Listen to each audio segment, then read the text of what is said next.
Tonight's City Council Town Hall to order.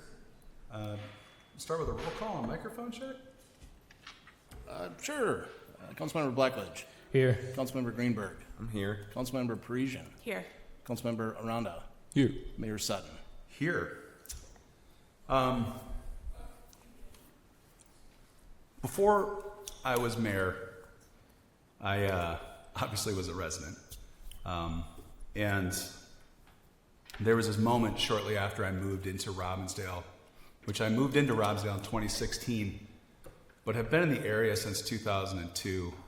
Definitely been a patron of Robbinsdale businesses since then, and even had family who lived here since before I was born. And there was this moment where something was going on, and it was affecting me, and it was affecting my neighbors as well. And I didn't quite know what to do about it. And so I contacted a friend of mine who said, you know what you should do is go to a city council meeting and speak before the council, before the meeting starts. And so I did that. And the council listened and then actually took some action after that moment. And a council member, sure enough, showed up at my house a couple days later and observed what I was talking about and took that back, and things changed. And I got what I needed to happen because it was affecting me and it was affecting my neighbors. And it was that moment, it was like an aha for me that I actually have a little bit of influence over what happens in my city. And before that, I just figured the city ran itself, people just did what they did, and everybody kind of wished for the best. But it was that moment that taught me that participation as a resident with council actually matters, and change can happen. So this town hall tonight is an effort in opening the door for you as residents to approach council and just give us your feedback. Tell us what's on your mind. Ask us questions. Because these are the moments that matter. And sure, we get emails, phone calls from residents. I run into residents all the time out on the street. But when you get in this room and you can get all of us listening to you, it just has somewhat of a greater effect. And so I want to thank you for taking the time to be here tonight. I want to thank the council for taking the time to be here, as well as city staff for taking time out of their schedule to attend this evening. And we look forward to your comments and your feedback or your questions. So Tim Sandvich's going to walk us through, who's our city manager, by the way. He's going to walk us through an update around what's happening in the city. And we've got all of our department heads here as well. And the only people we're missing, Tim, is finance and the fire department. I know fire department, they've got some pretty rigorous training that they've got to get hours in, so Guy couldn't be here.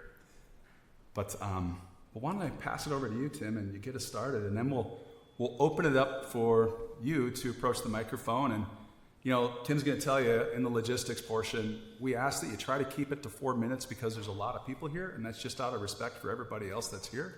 But if it's a dialogue and more time's needed, we could do that. But just please be mindful. So, Tim, to you. Thank you, Mr. Mayor, Council. I want to reiterate, thank everybody for coming in tonight.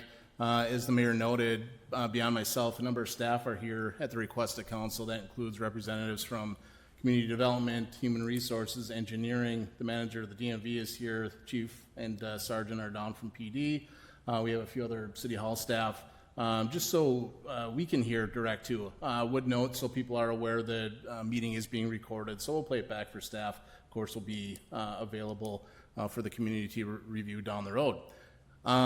Couple just quick logistics. If you're new here to City Hall, restrooms right outside the door to your left, and then there's some water and coffee on the beverage there, or on the table there, if you're looking for a beverage as we go.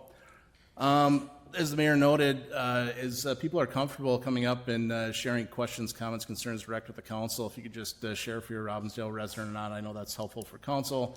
But also want to call out that maybe you might not be comfortable coming up and speaking in front of the group for whatever reason. We do have some staff that are carrying around some note cards and clipboards. Just put your hand up at any point, and they'd be happy to track you down.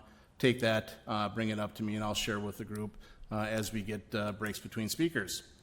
As the mayor noted, I did prepare some slides just to kind of do a quick look back. Unfortunately, having some text, I won't run through the entire slideshow here since I can't put them up on the TV. But I do want to share out the opportunities following the most recent town hall and continued engagement efforts have really led to robust, intentional communication efforts.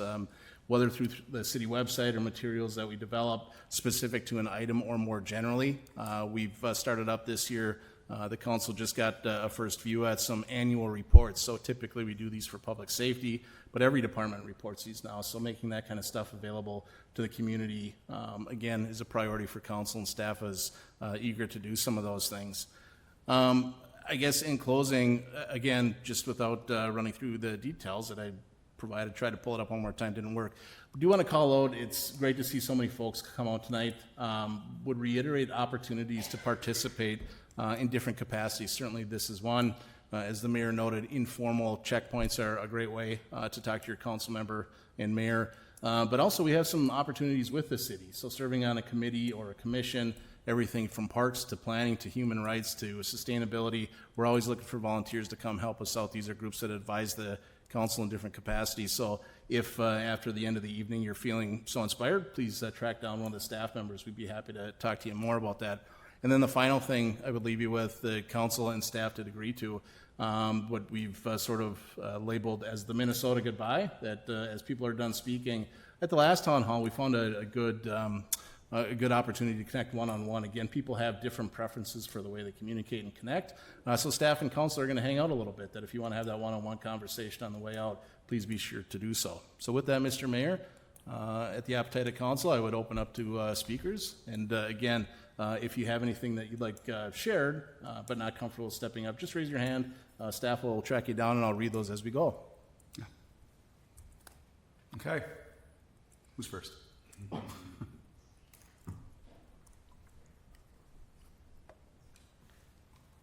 Hi, Ken Jamboys, Robbinsdale resident, 4500 Grimes Avenue.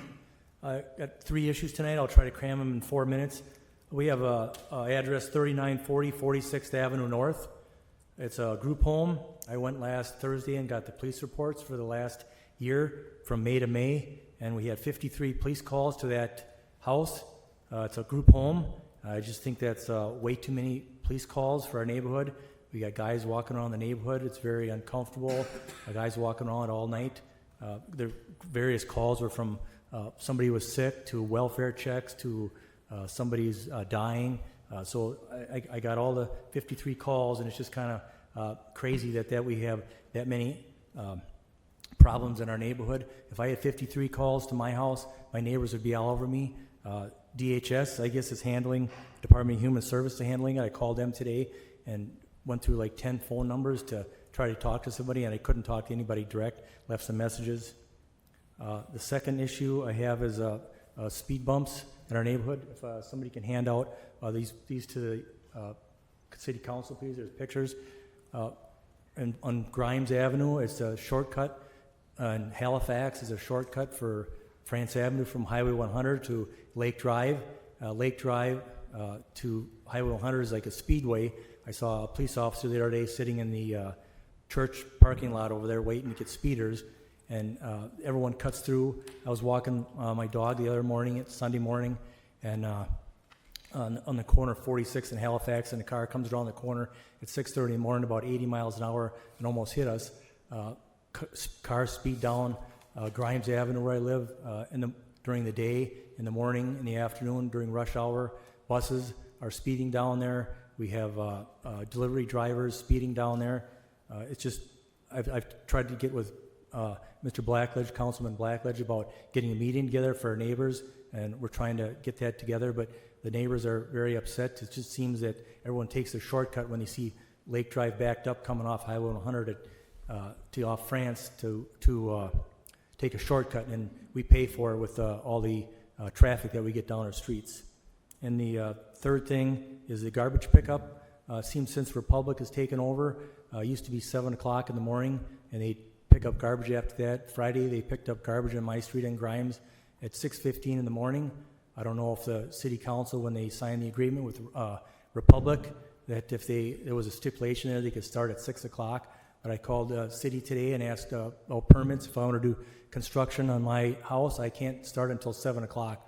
So why should the garbage start at 6 o'clock in my neighborhood and wake us up? It's just noisy. So if the permits for my construction, if I want to do in my house, one of my neighbors just did construction. Those guys were there at 7 o'clock. I'm okay with that. But 6:15, getting our garbage picked up, it's pretty loud when the recycling goes down there. The garbage pickup goes down, and then the yard waste gets picked up. So there's 3 trucks going down at 6 o'clock, 6:15 in the morning. So those are my concerns. You all got pictures of the speed bumps where I thought they would be placed well. The black mark is a place where I thought a good speed bump would be, just to slow people down. You know, if traffic is bad, you get the speed bump, so the next time they come down, they can see, well, maybe I better slow down because there's a speed bump up here. I've seen a number of speed bumps in Minneapolis where some of them are real long. They have a big sign that says bump. Some of them are short. They have a bump sign that says bump. But for us and the neighbors, it's just kind of a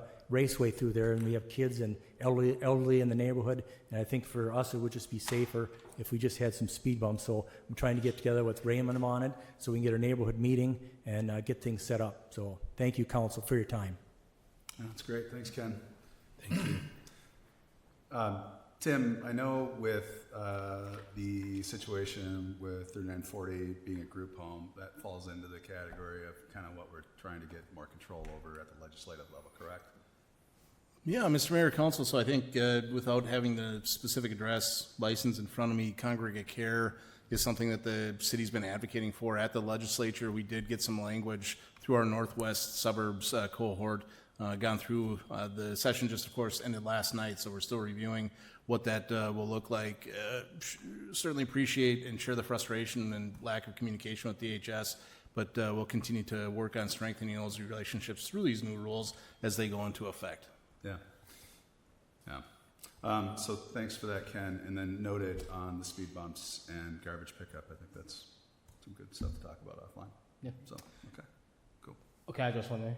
Yeah, please. Hey, Ken, I know that we talked about we playing phone tag lately. I'm sorry about that. Like just how life works out a little bit, but yeah, look forward to connecting and making sure. I got your email as well too, so look forward to connecting and making sure we can figure something out for the neighborhood. So thank you. Thanks, Ken.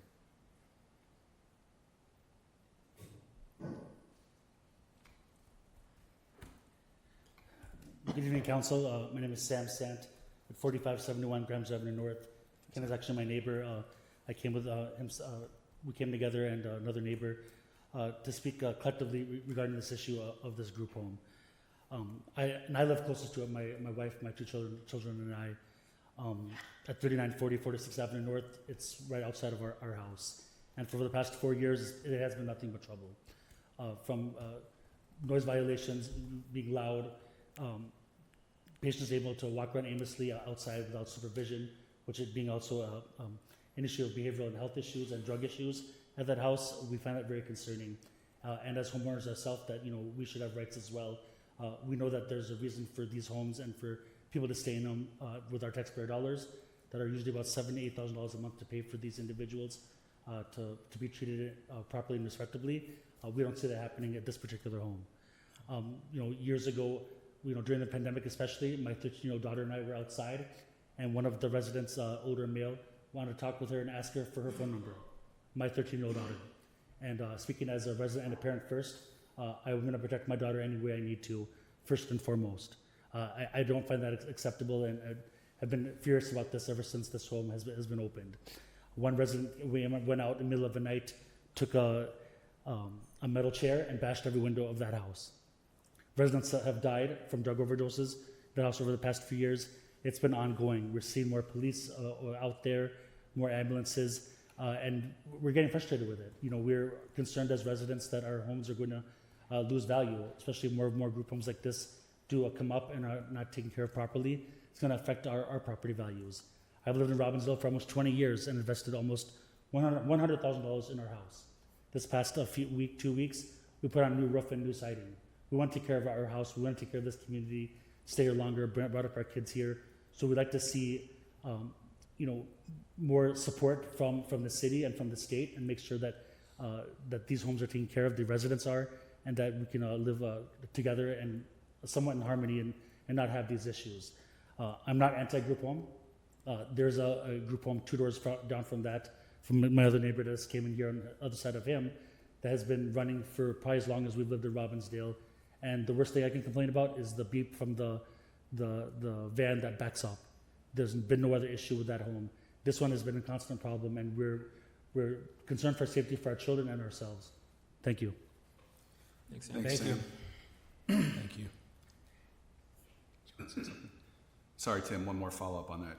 I know, like, this is a fight we're trying to fight. Do we have a contact at DHS we can reach out to kind of fast track this? Mr. Mayor, Council, we'll be happy to continue that conversation. I know it's difficult to get into details, which we're limited in what we can share, but we'll share that, yes, it's a top priority. Thanks. All right. Thanks again, guys.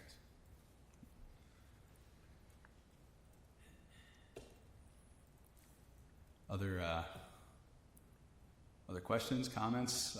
If you have questions about different departments, we've got those representatives here, so yeah, okay. Hello, thank you so much for organizing this town hall. Thank you for everyone that's here right now. I live in the Birdtown Flats, which is just down the street from here, Ward 3. I wanted to bring up a question today, specifically for the Robbinsdale PD as well as the council. One of the city council's goals that were discussed at a previous council work session was with regards with helping to build trust and improve the relationship between the Robbinsdale PD and the residents of our community.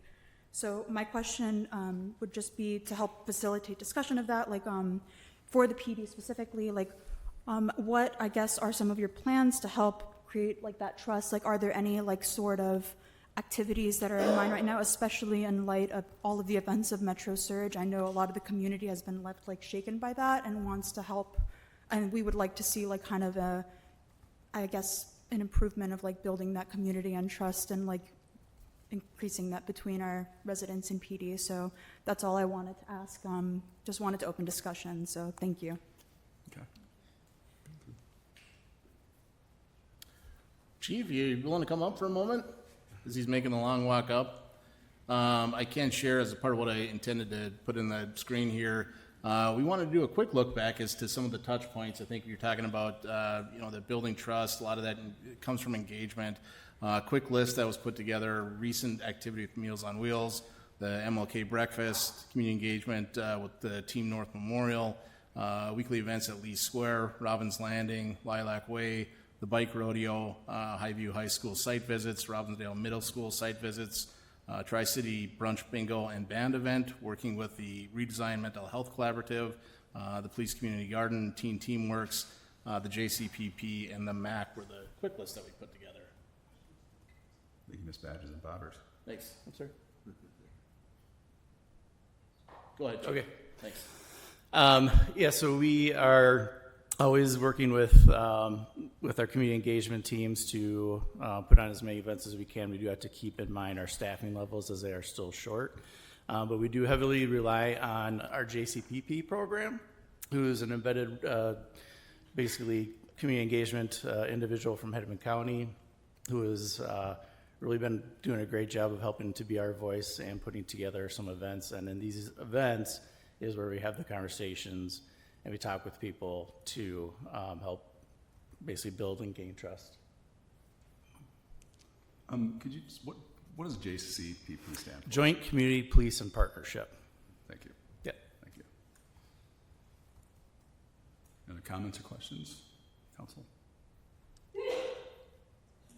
Does that answer, Sophia? Yes, I was wondering, would you be able to elaborate a little bit on that last part, just so I can understand better what it's JCCP said, or just to better understand what's already? What JCPP is? Yes, JCCP. Oh, yeah, yep. Nope, it's a program that we pay for, that we embed through Hennepin County. And he comes out, his name is Philip, and he does a phenomenal job in helping us put together these events and being at the events to help facilitate the conversations with individuals. I would say probably one of the best community engagement events has been Grill on the Go, and we usually do that at the dollar store. And that's where we really just had some great conversations with community members of the area.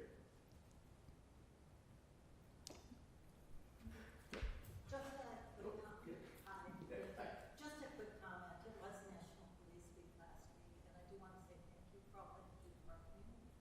Thank you. No. Thanks, Chief.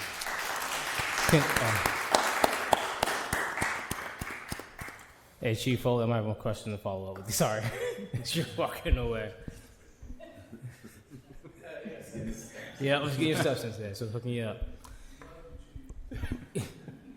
You know, the one question I think I've received from residents, and I don't know if anybody's here to ask that, but I think as we think about Metro Surge and the impact that had on our community, and really wondering about, since that, what have we learned, or what can we change, or what can we see differently as a community as far as partnerships, relationships with, I think, community members, but also outside agencies as well, too?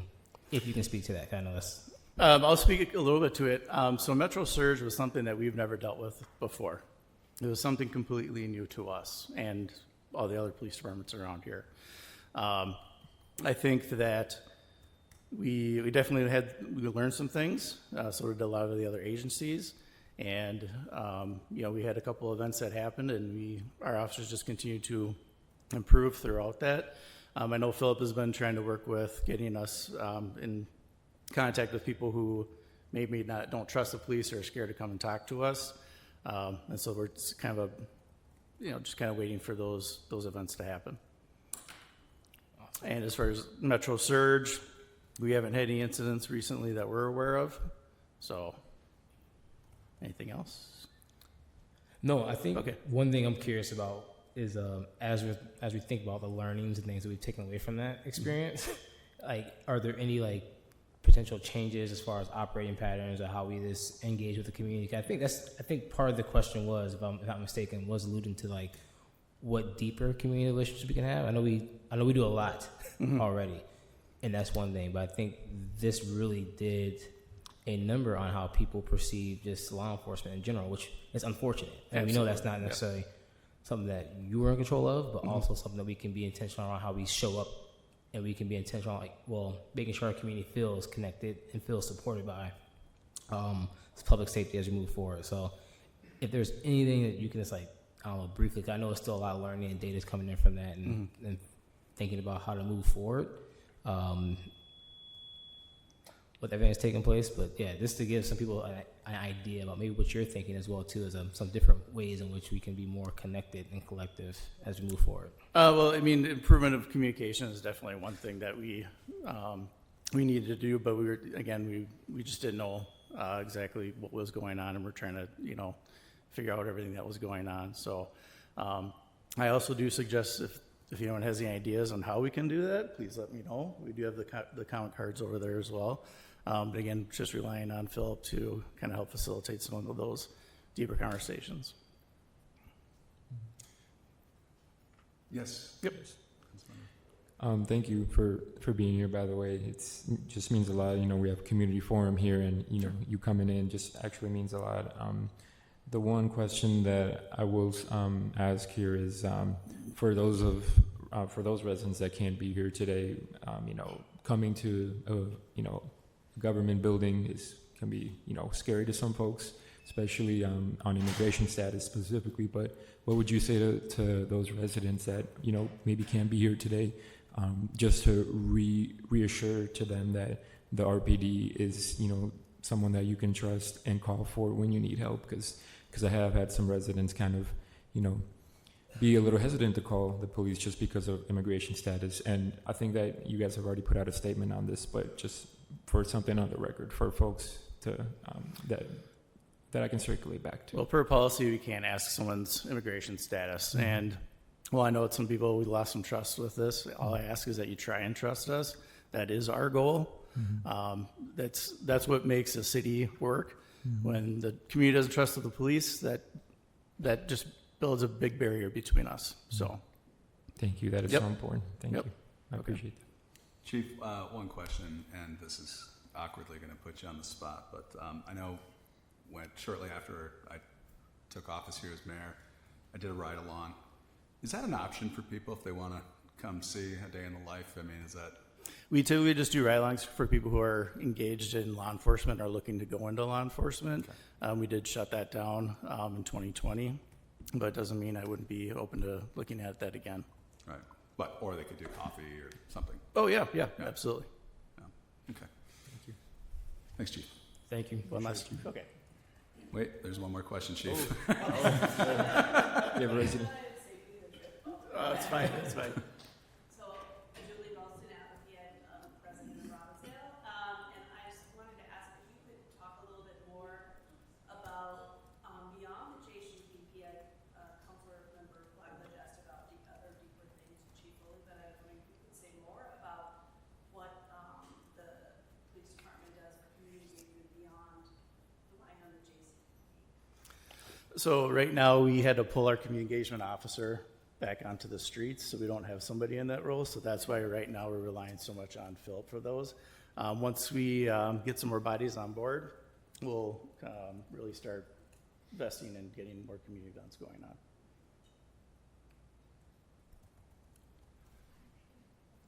on. We have a few other questions. It's somewhat a different route from this. It's more just from my understanding too. I've seen some Robbinsdale police cars that have driven around that have. I'm trying to remember the text that's on the side. It was like community service or community support. Yep. Mhm. I guess I just wanted to understand a little bit more about I guess is that like a distinct role within the police department, or is that I guess what exactly does that represent within That's a great question. So that specific vehicle is driven by our community service officers and cadets. Our community service officers and cadets are generally in law enforcement trying to become a police officer. And so the main goals of them is to handle dog complaints, animal complaints, parking violations, and whatnot. So as far as putting community services on there, we don't really like someone who's not licensed to drive a police car that says police on it, just for safety reasons. So we do have one vehicle that does say that. Gotcha. Is the training slightly different for that kind of role as well? Because I know Yeah. it's not exactly the same as the Navy police force under your job. Right. So they are not they're either just starting school or about to go into an academy. So they're not, so it's kind of a very basic level. Yeah. They don't carry guns or anything like that and don't have any sort of arrest powers. Thank you. Yep. I think there's a couple. Chief, you might as well just grab a seat. Yeah, you know what I'm saying. For information, Golden Valley Police have a meeting once a month at the right of ways in Golden Valley. They rent the community room. They have coffee with cops. And they have donuts and some coffee. Anybody that lives in Golden Valley can come and meet on that day, and it's a good way to get to know police officers in the community. Yep. I appreciate that we've actually done that event before, but again, it's staffing levels. So we've done coffee with a cop at McDonald's, actually at North Memorial, which was a huge event. And Hy-Vee, we've done that a few times as well. So again, as we get our staffing up and level, and coffee with a cop is a phenomenal event. So, yeah. Was there a question in the back there too? Yes. Okay. I just want to thank you and let you know that I really appreciate the support that you guys have given the community. You've always been there when I've been in need. And as citizens, just a little reminder that we do have a role to play in this too, and as far as abiding by laws and stuff like that. And just putting that out there. Thank you. Appreciate it. Thank you. And then, Tim, forgive me if I missed this in your run. Did you go through some of the stats that were on that slide about average call time? And I did not. I mean, can I just say something about your stats real quick? Yeah, So yeah. for those of you in the room, in 2025, RPD responded to 25,171 calls for service, and the average response time is 2.5 minutes. I mean, I know anytime something's gone down, there's times I've had to call the police in my tenure here in Robbinsdale, and I've heard nothing but praise for how quickly you respond, as opposed to maybe some of our closer neighbors. You're not going to respond at all. So, do definitely want to thank you guys for the dedication. I know there's times you've been short-staffed. Is there a question over here? I was just going to say, thank you very much to the whole police department. I was on vacation, I had a general contractor who was working on my house, and the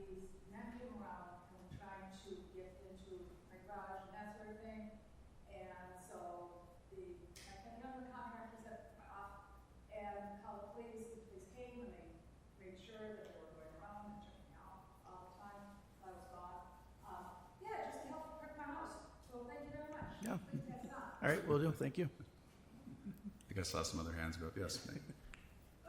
In terms of Metro Surge, going back to the events of January and early February, looking back, do you have any regrets, or do you feel like you could have done things differently as a department?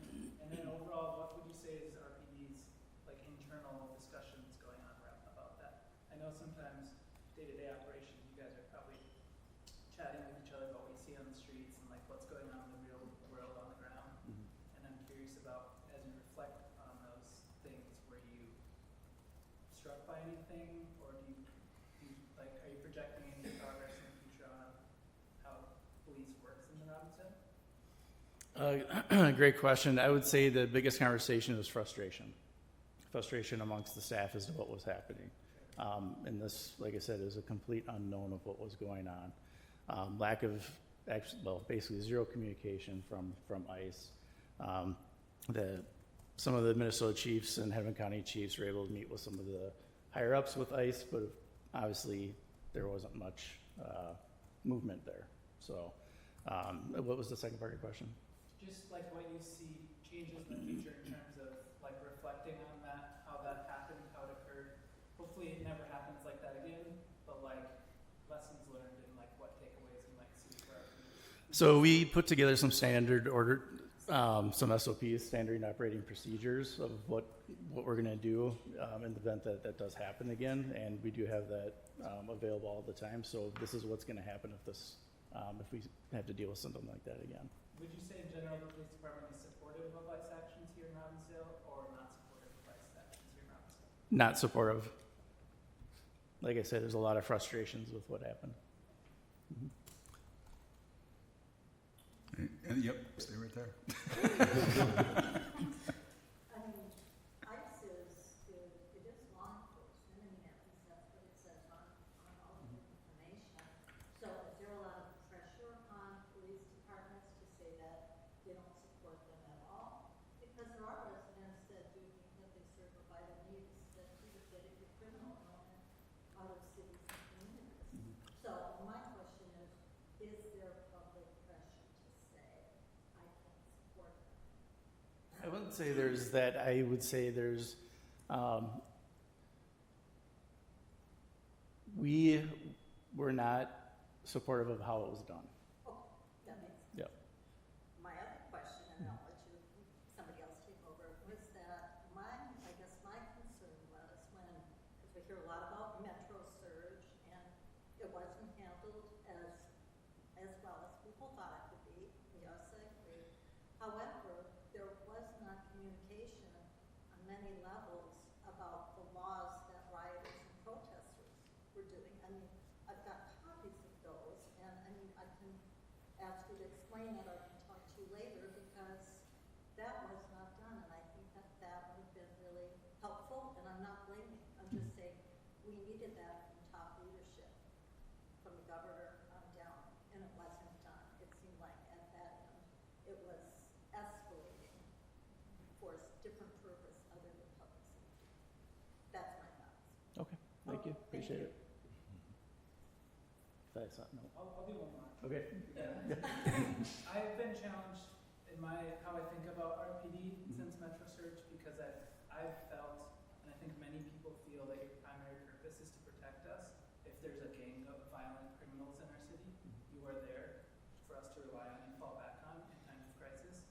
And that crisis occurred for many people in our community. Maybe not some, maybe not everyone understands what happened here, but it did happen for many people.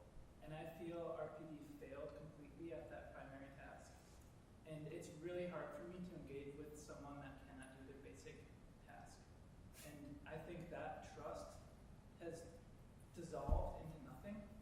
And the community engagement that you've done in the past is fine, but to build from nothing is really, really hard. And I'm worried that you're not going to do that properly.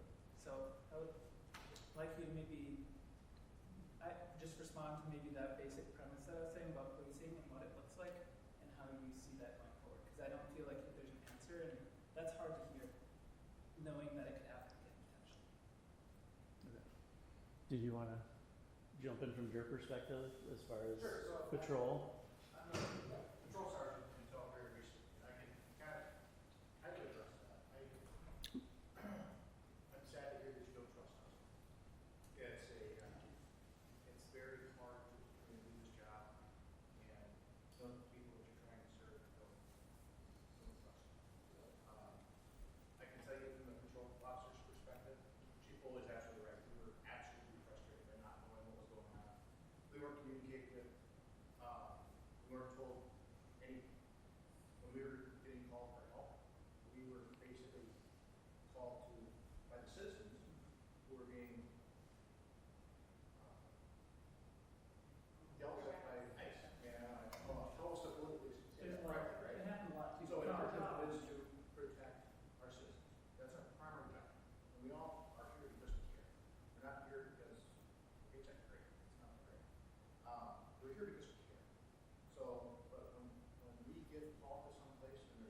that is conducting whatever enforcement, we can't obstruct a federal officer. So if the expectation is that we're going to obstruct a federal officer, I'm sorry, that's just not going to happen. Because then I would actually go there. Yeah. So I think try that's to what get we there should to do. the piece as best we can, and that's not an easy job to do, especially when you're dealing with a lot of unknowns. The other aspect of that is I've been a cop for a long time. Chief Boy and I were talking, we've got over 50 years between the two of us in Robbinsdale. And I don't know the federal laws. I can tell you the state laws. I can literally tell you the traffic codes and all the other things that we deal with on a daily basis. But I don't know what the immigration code is. We deal with it. That's not a purview of our job. Does that answer your question? A little bit, yeah. Okay. I guess I was a little frustrated because I feel like all federal officers and police and local all taken an oath to enforce federal law and you've all taken those laws. Even city council members have taken an oath, and I think it should be straight through. We all should be working together. And I get frustrated too as far as immigration. Yes, there are things that need to change, but look, it needs to go further. If we're arguing at this point, it needs to go further. Maybe kind of reach tomorrow. It does need to be more. I think everybody on both sides might where we can move. But I think there is a right and wrong, and I feel like people's discernment is getting skewed. And if we're looking at the surface or the emotional, let's go back. Oh, I think it's wrong. It's wrong to enter another country. I have dangerous for everybody. I know that there's reasons in place, but this is not for you guys, and I get that, and I'm sorry that you all have to deal with it. I also get frustrated too with law enforcement doesn't seem to be on any level is serious. And I think those laws deserve to be respected and we need to honor the reason that ICE is in existence. And there is a very valid reason for that their creation of ICE. It's long been existing before the fact that people need to honor that is the reason for the order.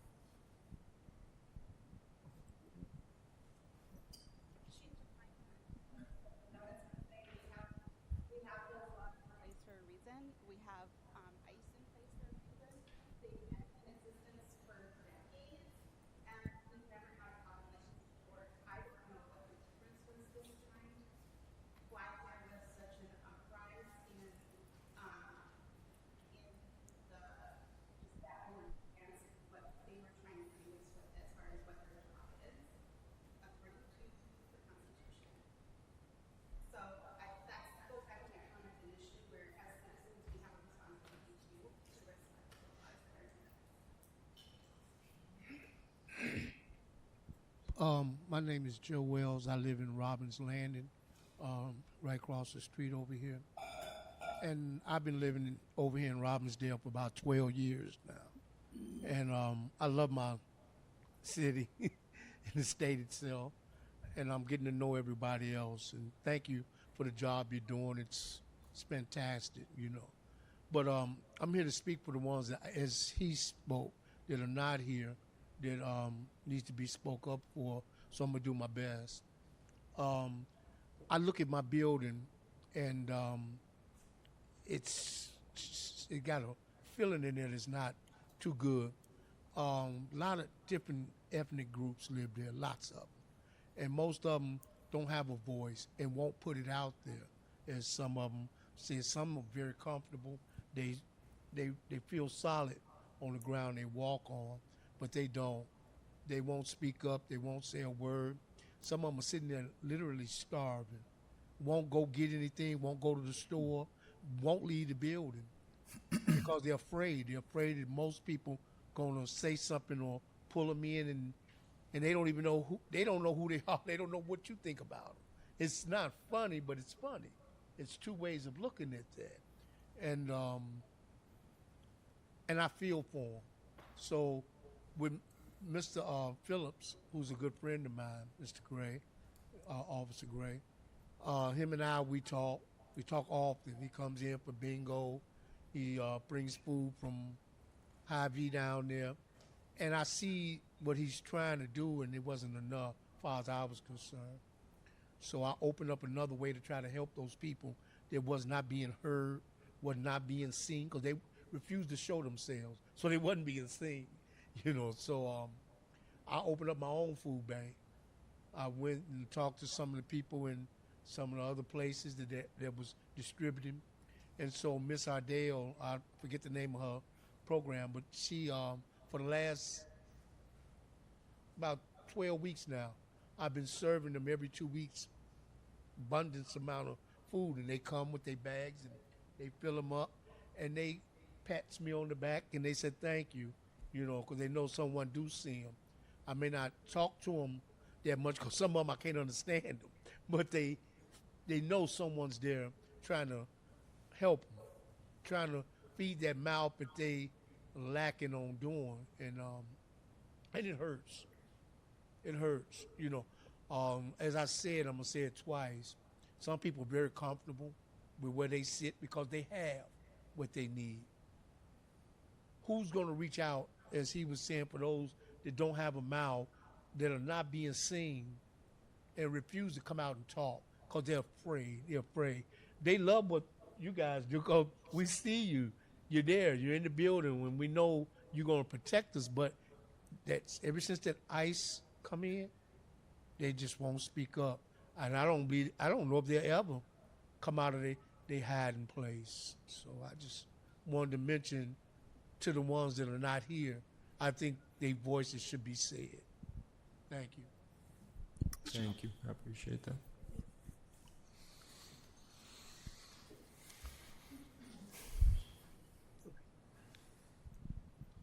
I just need to respond to the person about the information about immigration enforcement here, because I mean I'm on the Human Rights Commission, and we did an event a couple of weeks ago about immigrants in Minnesota, and we had somebody from Legal Aid talk from the Immigrant Law Project about immigration law enforcement. We had someone from the Immigration Research or History Center at the University of Minnesota come and speak about the history of immigrants here in Minnesota.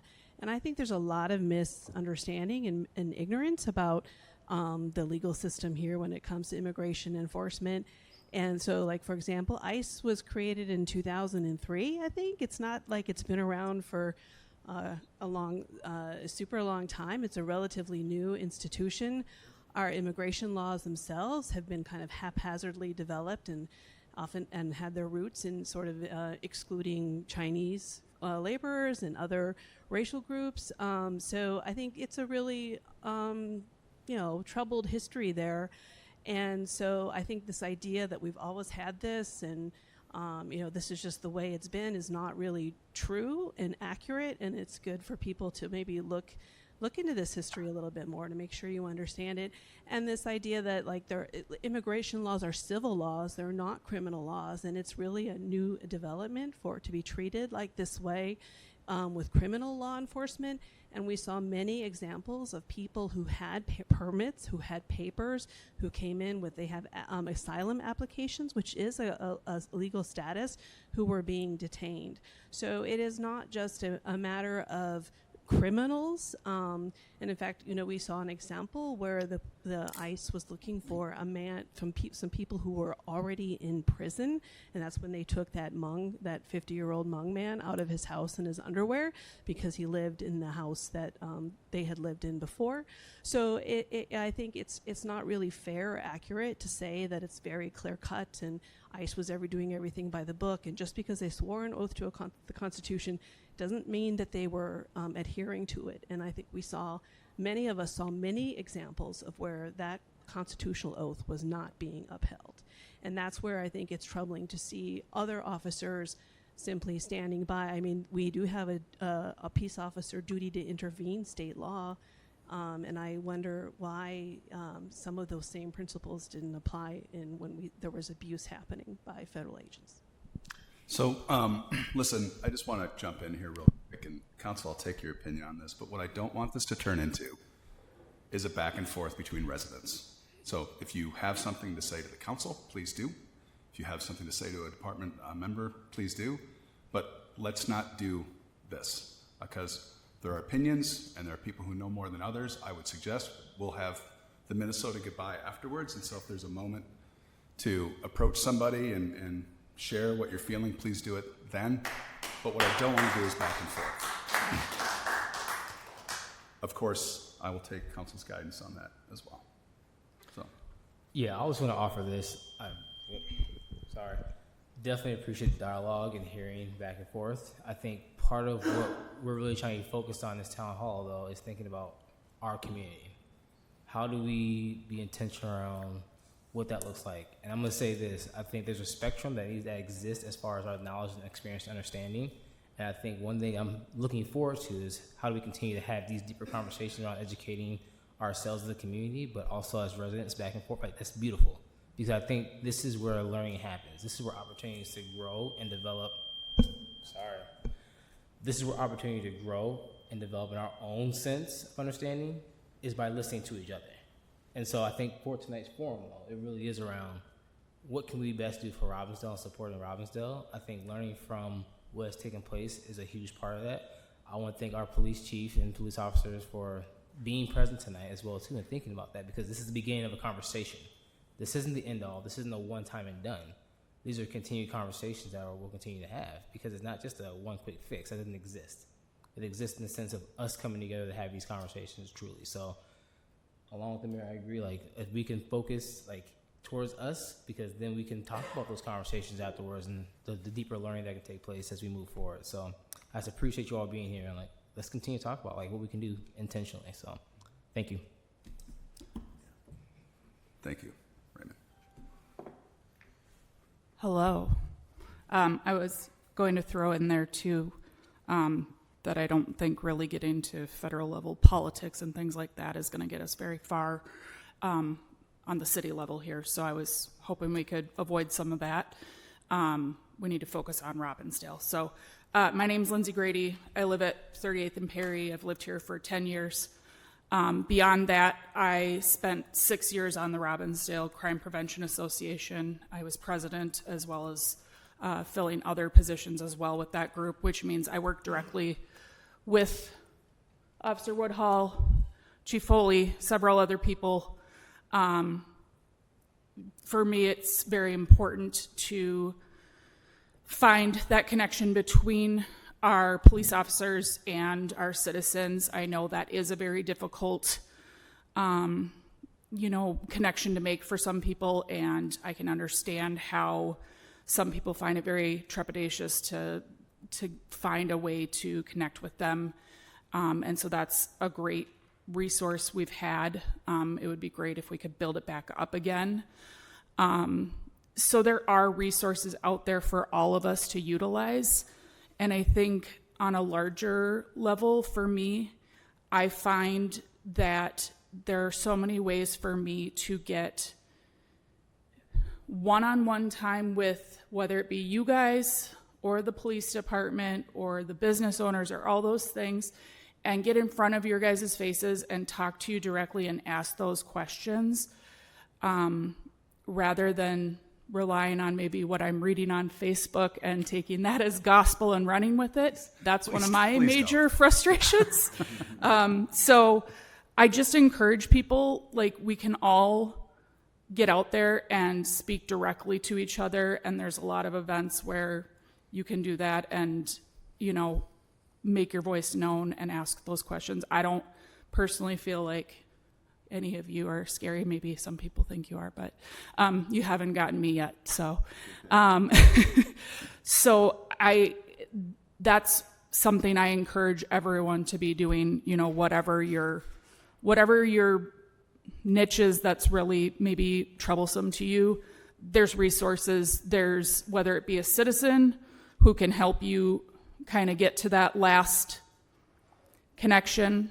If you're uncomfortable being one-on-one with whoever it is within the city or within an organization, reach out, educate yourself, find those people who can help you, because I feel like there's so much more productive stuff we can do by all working together directly and educating ourselves in those ways. And and finding the answers rather than making the assumptions. So that's my 2 cents. And thank you again to the police officers, because you guys are awesome.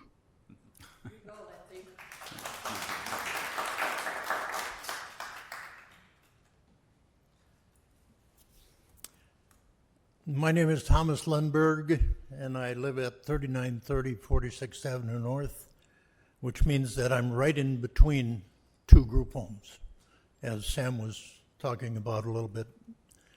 I've lived in Robbinsdale since 1965. I've lived in the same house since 1976. When we moved into that neighborhood, we felt very fortunate. The houses were well cared for, and yards were maintained. And through the years, particularly since the group homes have appeared, the properties are not taken care of, and it's a mess. You try to talk to the staff that is at the facility at 3940, which is the one that Sam was referring to, particularly the one that gets the police department there once or twice a week for sure. They don't understand. I don't know if they can't read or what, but they don't even know how to use the garbage cans. We've got yard waste, we've got recycle, we have trash. It all goes in, doesn't matter. I've talked to them numerous times, and it's just like, whether they don't understand me, I get no response. But, you know, the house is in disrepair. They had somebody install an air conditioner last year that wasn't qualified to do it. There's piping on the outside of the house that is awful. I'm not even sure it even works. But the rain gutters are falling down. You know, we've got a Sexual 3 predator that's living there. We've got kids that are there every morning waiting for buses right in front of that house. And I know, as I understand it, you don't have any jurisdiction over where these houses end up. But as I understand it, we've got more than 60 of them in Robbinsdale alone.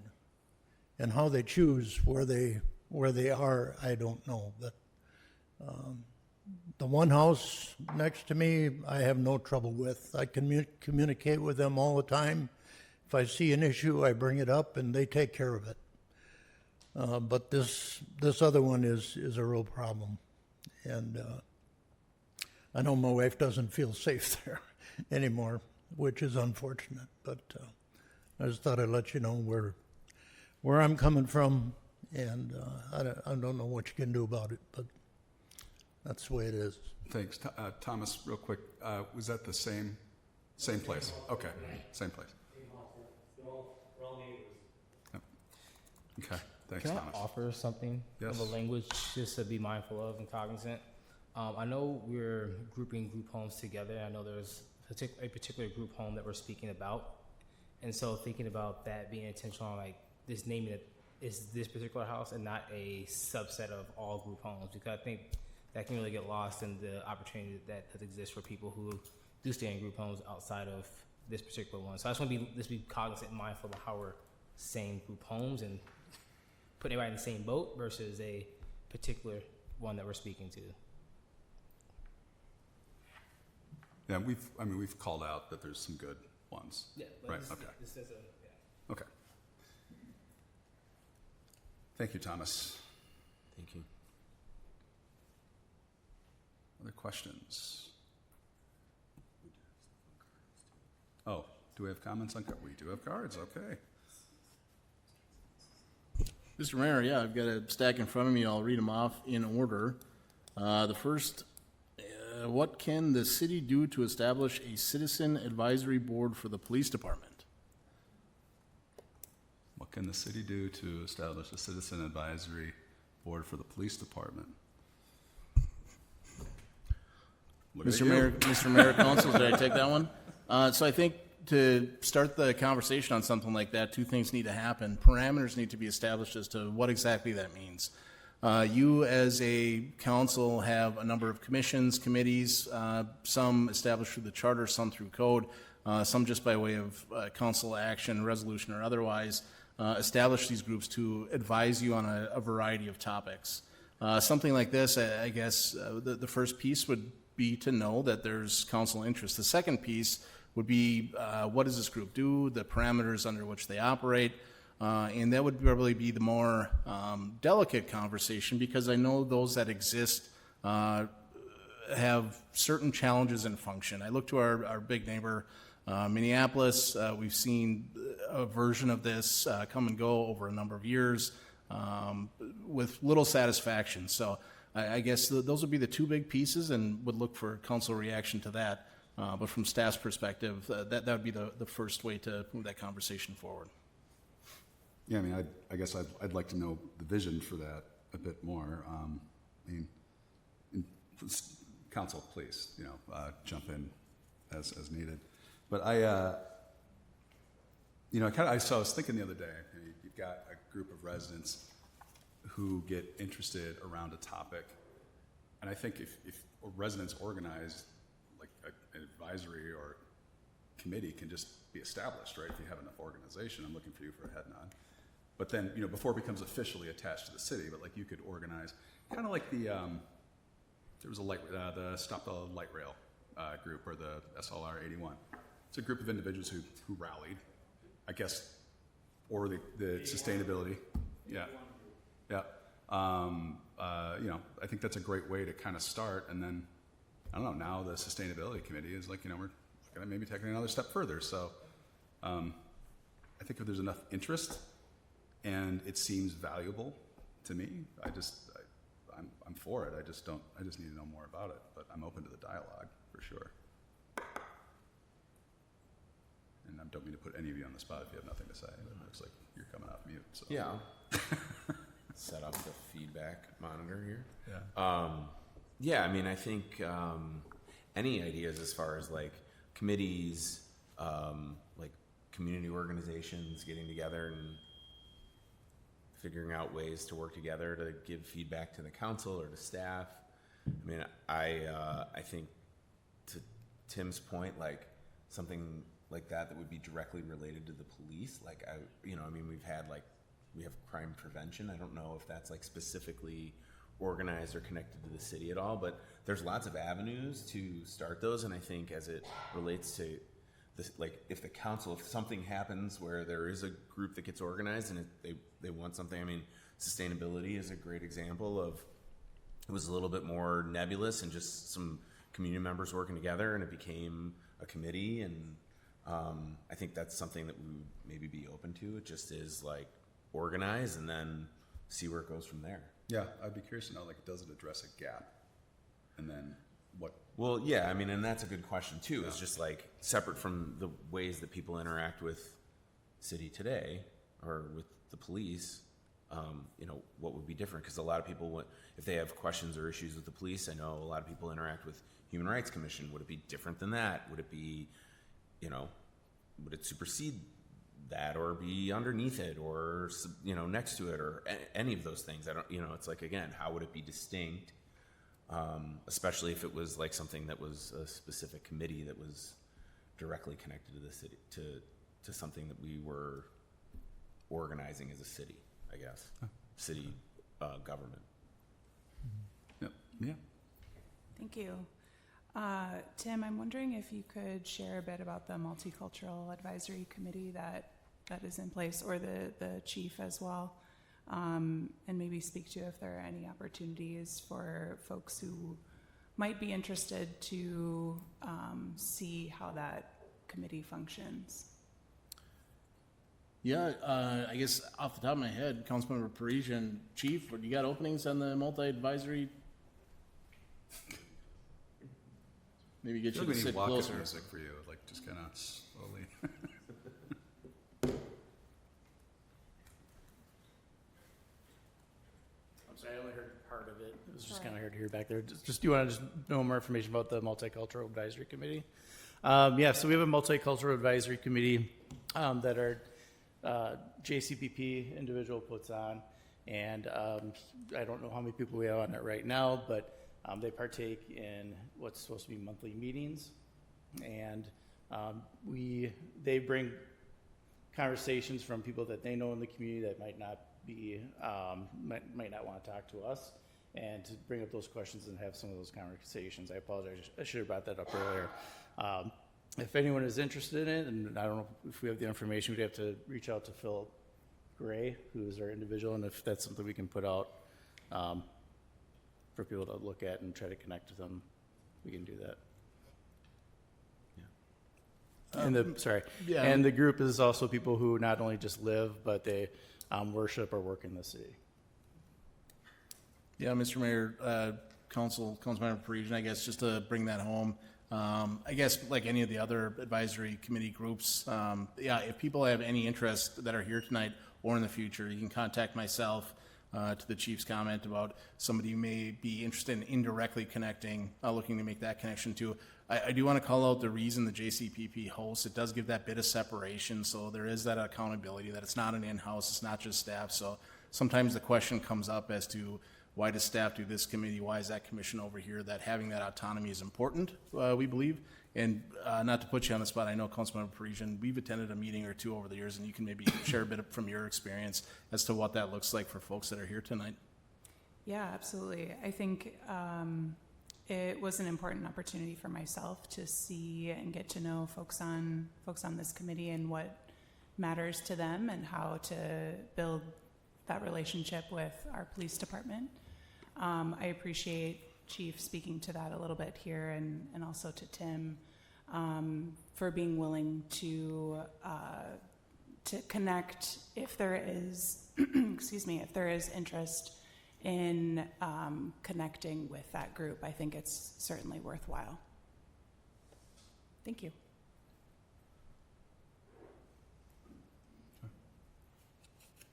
Go back to the cards. Anybody want to? All right. Get a whole stack here, so.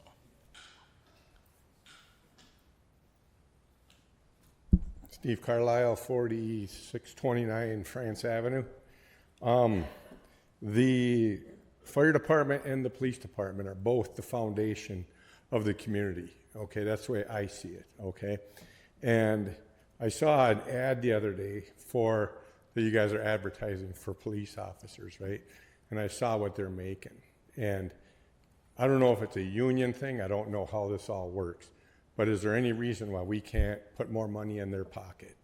I know by the amount of taxes that I pay, you could probably give everybody in the whole city a raise and they'd be fine. But I'm just saying, is there any way that we could get them more, not only to really shore up them, but also, be for people looking to do it, they can make more money, right? We can pay them more. They're going to come here. We're going to get more officers, right? So that's what I was looking at the other day. And with the firefighters and the police being that important here, I think that we should look into that. Is there a reason why? Is it a union? I don't know if they're a union. I was in a union and I know how they work, but I don't know if that's a union thing or what. So. That looks like a Tim Sandvik question to me. Yeah, thank you. It was $53 an hour, I believe. Oh. Am I right about that? Would I be right? Is that what the ad said? Pull it up. Mr. Mayor, Council, Steve, I guess generally I can speak to not just the officers being hired. The city has 5 organized labor groups, and so they do set parameters for that. With that, I would say, we went into negotiations. All agreements were established here. Again, start of effective this year. Healthy negotiation back and forth. A months-long process. We utilize a wage study we did. So we often want to be with wages across the board in the city, competitive, not at the top, right, but competitive, because being good stewards of tax dollars is important, but the retention and recruitment piece is very important. Now, that said, not just with police, fire, to your point, volunteer paid on call, the Relief Association was just in for a workshop, recognized that they don't do it for the money at the fire department. They do it for that civic service purpose. So appreciate that recognition. But really, of the 5 groups and then even non-union, that's how we set wages. Yeah, I guess it's just if we could do something. I mean, if anything, I don't know. That'd be awesome. They do a great job. I can tell you, if you took an average of how many times I call the cops between my house and my business, it's at least once a week. And they're out at least once a week, okay, between my house and my business. I talk to them. I just talked to them the other day. Mainly I do welfare checks. I do a lot of welfare checks. You got people coming in, and you can tell when they're on fentanyl. You can tell when, how they're reacting and whatnot. And so I call, the cops come, and they come chop, chop. They don't screw around. They get there, they get it done. And, in a business, this guy was screaming at all my customers just 2 days ago. Or no, it would have been Friday. And he's screaming at my customers, telling them that they got to give him a ride. And I called the cops. They came and took him away. But this is what happens, right? At least once a week, I call the cops. So they're very important to me, and I like it. So, and they do a great job. Oh, yeah. So they do a great job, and I think we should get more money for them. Thanks, Steve. Noted. Hi, Melody Neff. I live at 2755 York Avenue. Just to follow up with what Steve's talking about, I'm going to put my recruitment hat on.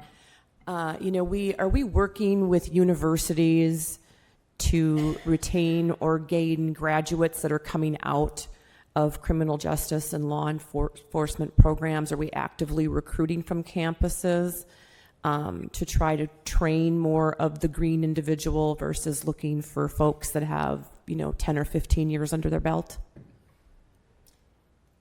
Tim, is that a you or a chief question? I know we do some programs, but I'll let you expound on that. Mr. Mayor, Council, and I'll be brief. Chief, if you want to supplement, please feel free. The city invested in a cadet program some years ago. So if you think of like other trades, it's an opportunity where Chief was noting as a CSO or a cadet, doing some of those observational pieces, helping out with community events, making those connections while they're in school. The incentive is to pay for some school, keep them around for a little bit longer, or otherwise that reimbursement goes away. But really, it's what you're describing, an investment up front. We've seen that go very well. We've got some in the process now. And Chief, if you'd like to talk about kind of we're at the back end of a few years now, and we're seeing some positives, what that programs look like. So yeah, I created this cadet program a few years ago. It's very similar to something you may have heard as Pathways to Policing that other agencies utilize. I just kind of took that portion out of it and just ourselves. Yes, we do some recruitment at some of the universities and the schools, but the cadet program is really kind of has really just been the best program that we have. When we tell someone we're going to pay for their schooling, and then they're going to be automatically police officers with the city. The amount of candidates that we get apply is really impressive. Right now we have 3 cadets that will actually be starting as officers in June, and then 1 in August. So it's been a successful program for us. And this way the cadets kind of learn with the officers of how to become a police officer, so when they actually are ready to go, they're a lot more ready to take on the responsibility than just an average person right out of school. Chief, you had mentioned earlier that we're a little light on the force due to some resources. How many resources are we looking to fill? We're 5 short. Well, actually, we'll be 6 short starting next week. So we'll be replacing a captain who took on a chief position with the city of Orono. So congratulations to him. We'll have to fill that position, but so 5 positions right now. Okay, and we've got 4 coming up. Yep. But there's no guarantee they're going to make it. So, because we unfortunately had one that did not make it. Looking for a career changing opportunity. Yes. Yes. So if a cadet doesn't make it through training, is the program still paying for their tuition from the beginning to the end? Are we paying for that as the taxpayers? Yes, and it depends upon why they were let go. So if we have one that we pay for the college, they start as officers and they leave within 3 years, they have to pay the money back. Okay. Yep.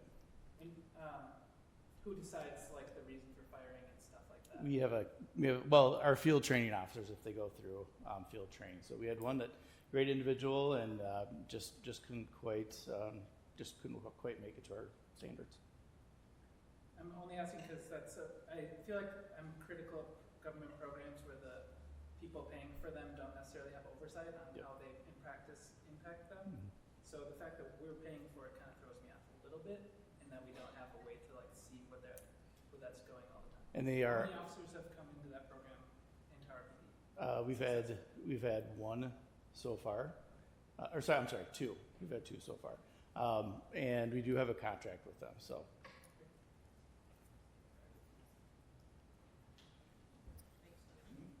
Thanks.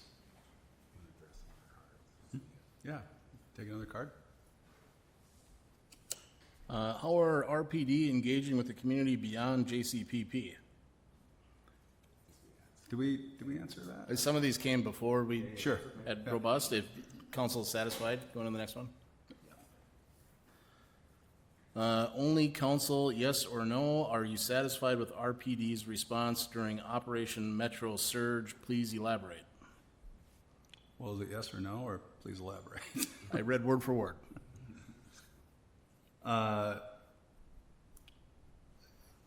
Okay, for starters, are you guys comfortable answering that? I mean, it's kind of like, yeah, everybody's comfortable. Okay, I'll start. I think the chief said it. We were in unprecedented times. We're seeing it not just in Robbinsdale. I am one mayor of many communities that make up the Twin Cities and many, many more that make up the state of Minnesota. And I am in meetings with other mayors, and we were all having the same conversation. What was happening in Robbinsdale was not unique, and I wouldn't expect anybody would thought it was. But I think I'm going to go out on a limb here and say that, a couple things were happening. One, it was done and executed in the poorest of poor manners, and I don't think there's a police officer in Robbinsdale, Minneapolis, or the state of Minnesota that would tell you the way that was executed in a proper way. It created chaos, and then it upset people, and then you had people protesting, and then those protests also got out of hand. And so it was just a vicious spiral. And people got mad, and I remember hearing feedback that, well, the officers weren't facing what was happening, they were facing the crowd. And I have to tell you, I know it's hard to hear, but I think your safety matters, and I would want to protect you from others who might do something that would then cause a canister of tear gas to land near you when you were just sitting there protesting, doing your thing. And so I think that was possibly part of the mission of Robbinsdale Police, and they could probably comment even further on that. And so am I happy with Robbinsdale's response? Absolutely, 100% I am. Do I think it could have been different in hindsight? Sure. I think we all could have thought it maybe could have gone a little bit different. I'm sure they could have said that it could have gone a little bit differently, but it got dropped in our lap and everybody was doing the best job they could. And I am so thankful that RPD was here and you're still here, right? And we didn't lose officers over it, because what a trying time to be associated with law enforcement because of the inappropriate way that this Metro Surge was executed. So that's my yes or no, and I took the elaborate option versus just yes or no. So. Yeah, I can go next here. I would say, in hindsight, yes, I am satisfied with RPDs and how they handled it. Things could have been worse, I will say. Like what was going on in Minneapolis, I don't wish that upon anybody. Chaos that was caused. I mean, when the DHS secretary gets essentially fired, that just goes to show that it was not done well on a national scale. But things could have been worse. I know the Hy-Vee situation at the beginning kind of had me, not happy to begin with, but I think that, things slowly started to shift and get better afterwards. I know the incident here in City Hall was case in point of a textbook way to handle a situation with ICE. But overall, I think it's okay. So I am satisfied, yes.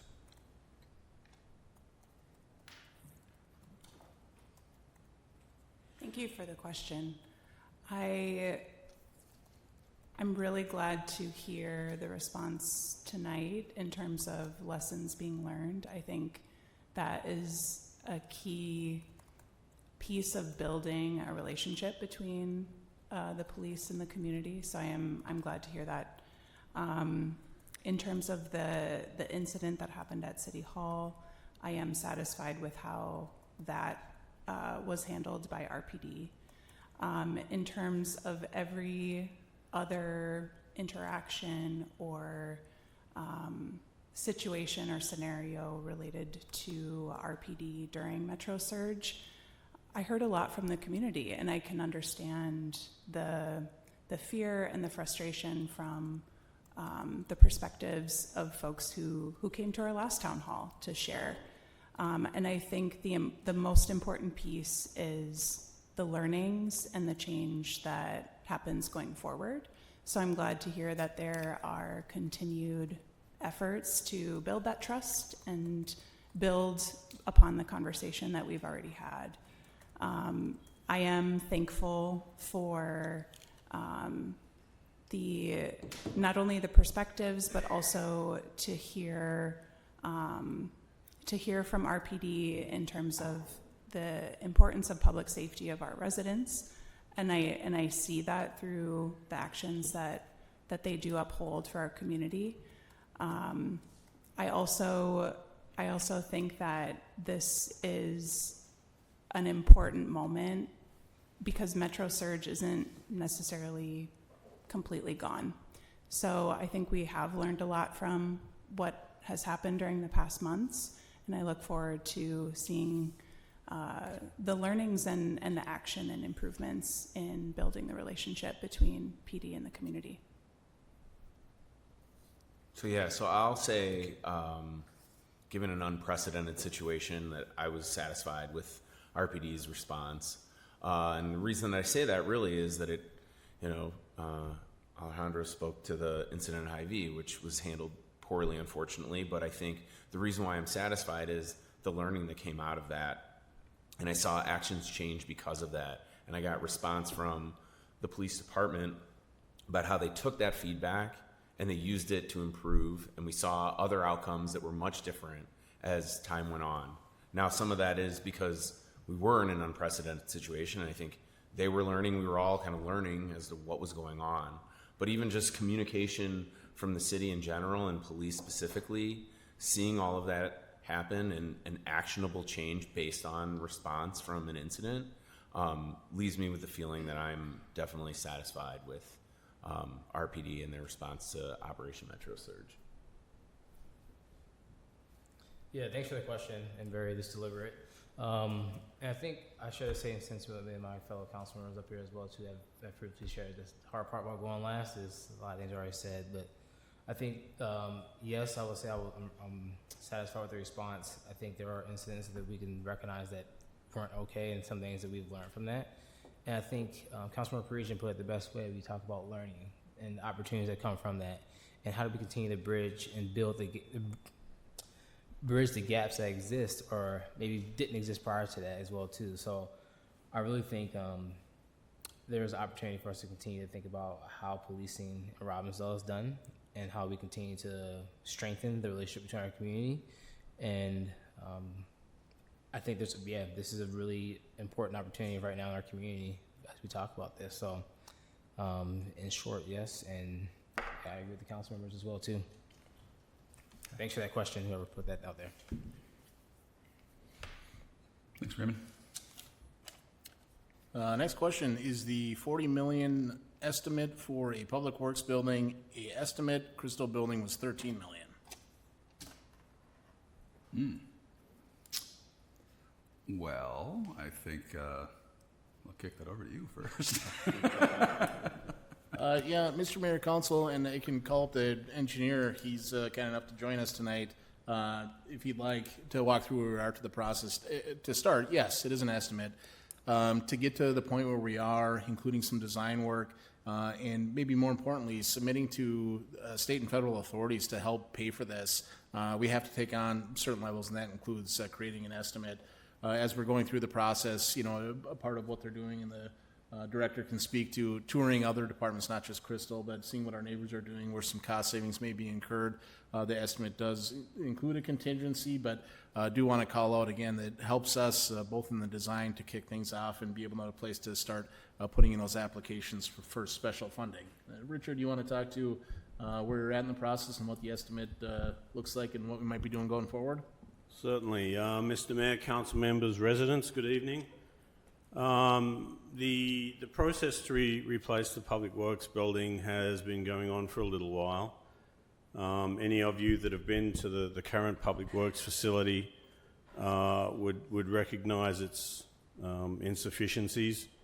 It's a mid-1950s building. We can't even raise up one of the trucks on the hoists in the mechanics area to get underneath the truck to do maintenance work. We have half of our vehicles out in the pole barn, which does not have temperature regulation, so that's potential impact on those vehicles, varmints getting into the various parts of the cars and vehicles and what have you. It's time for a new public works facility. The stage we've gotten to at the moment is staff have been visiting a lot of other public works facilities just to see what the current trends are, what's working for other places, what's not working for other places, trying to take the best of everything we're seeing, kind of like we did with the water treatment plant. We visited a lot of places for that to come up with the ideas that eventually got built here in Robbinsdale. Other places now come and look at our treatment plant to get ideas for what they want to do with theirs. So it's a cycle like that. We visited quite a few relatively new public works facilities just to see, whether we're on the right track or not. The 40 million estimate, as the city manager mentioned, is very padded. There's a lot of contingencies. When you're in the early stages of a design of a facility like that, you will often put a 30% contingency in there because you just don't know a lot of stuff. So the 40 million kind of contained that 30% contingency. So, 30% of 40 million is what, about 12 million bucks. So now we're down to 28 million. I have got a question to the architect to come back to me with a more realistic cost, please, because out of all the places we've gone to look at, there's a couple that are relative in size to what we're proposing, and they were not $40 million. So I want to know, I'm not proposing any gold-plated faucets or anything in the bathrooms, I can guarantee you that. But I just want to know, tell me why you're saying it's going to cost this much for this building, because I can't see it. So we'll continue to work through the plans, probably to 75%, and then we put a stop on that until funding is sorted out. The method that we're looking at to deliver this particular project is called a construction manager at risk. And what you generally do with those is you don't end up with complete plans before you bring that person on board, but I'm not prepared to bring that person on board if financing hasn't been sorted yet. So we'll take it to a certain point and then we'll just put a pause on it, put the plans aside and go on and start working on something else. So that's the kind of long answer to why it's $40 million. I'm hoping it's not $40 million, although, with the price of any petrochemical type derived building material now, with the craziness going on in the Middle East, goodness knows what. I mean, we were really lucky with the water treatment plant when we bid that to get it for, the 32 million was the opening bid. If we tried to bid that today, we'd be double that. Prices are just going crazy. Yeah. So my aim is my aim is to be as cost efficient as we possibly can, but to provide the facility that we need for this city for the next 100 years. So we'll be looking at that carefully as we go forward. Thank you. I'm sorry, there's a question back. Yeah, Sophia. I just wanted to say, first of all, on that, my fiance and I went on the water treatment plant tour recently. It was phenomenal. I would highly recommend anyone who's interested in learning more about it to do it. It's really interesting. So, but I also just wanted to say, we could put it in mind, hearing the whole process of how,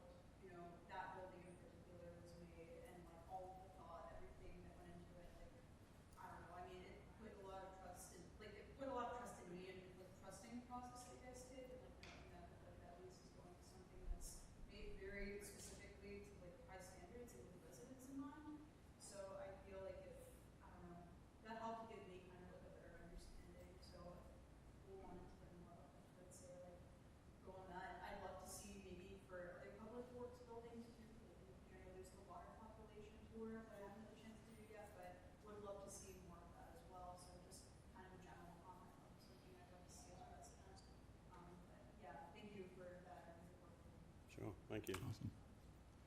Yes, Steve? Is the water plant paid for? It is not fully paid for yet. We're still paying off the PFA loan that we got for that building. Is it going to be paid out before the next building? I think it should be. It's a different source of funds. The water treatment plant is being paid for out of utility funds, whereas the public works building would come out of probably general obligation bonds or something like that, or grant monies or other sources. It wouldn't be tapping into the same source of money. So our taxes aren't going to go up again? Well, I'm not one to talk about taxes or anything.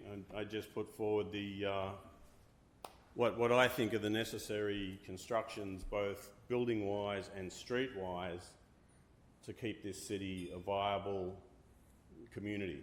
I get it. But I'm just saying, I was looking at all the new trucks that drive up and down the street. I wouldn't think we'd have to do much maintenance on these trucks. Well, they still need their oil changes, and they still need their tyres changed out, and they still need to have plows fitted and all the rest of it. I would say that the water tank plant should be paid for. Well, I got a feeling our public works building might fall down before then, but come out sometime. I'll show you around the public works facility. Was there another question in back? No. Sorry. Hey, Alejandro. Yeah. No, I just got something, and then this is even a question for Tim here. With session wrapping up today, I was just looking at the most recent bonding bill, and I think we got 3.3 million. Correct? Is that okay? And then just on the follow-up question for local sales tax, it would be up, right, for like the public works facility funding. Is that correct as well? Yeah, thank you, Mr. Mayor. Councilmember Miranda. I guess just for those listening, the first reference was to the city started a process as design phase was going, requesting bonding through the state mechanism. The city hasn't celebrated in some time. Well, the ask was for half. That's the max that you can go through the MMB process. We were awarded we were told last night, we were awarded just over $3 million towards the project. The city's intention was to really go after it as many angles as we could. We're also looking to explore a local sales tax, but that not being approved puts us into a bit of repositioning. Further, we have been notified by the feds through a department that we may be eligible for up to another $850,000. So it just kind of speaks to, there's a lot of work to do. The city's application is to be mindful of the tax burden and go out to these special revenue sources as we start to piece this together and in tandem look to refine to a project that we can present to council that you ultimately support. Yeah. And I can say I've done the tour of the Public Works building. It's abysmal. And I think you were telling me that we are outsourcing some of the maintenance on some of the trucks because we can't do it inside, like on fire trucks and whatnot. Yeah.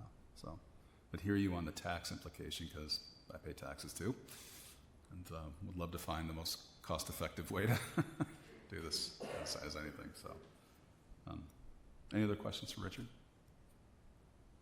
Okay. Thank you, sir.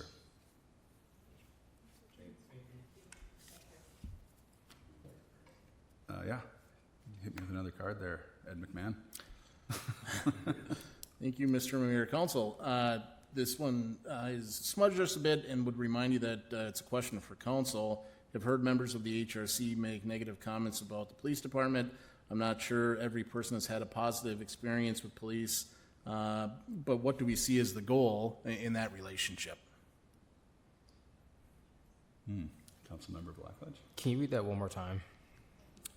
I have heard members of the HRC make many negative comments about the police department. I'm not sure every person had a positive experience with the police, but what do you envision as the role between the HRC and the police department? Council.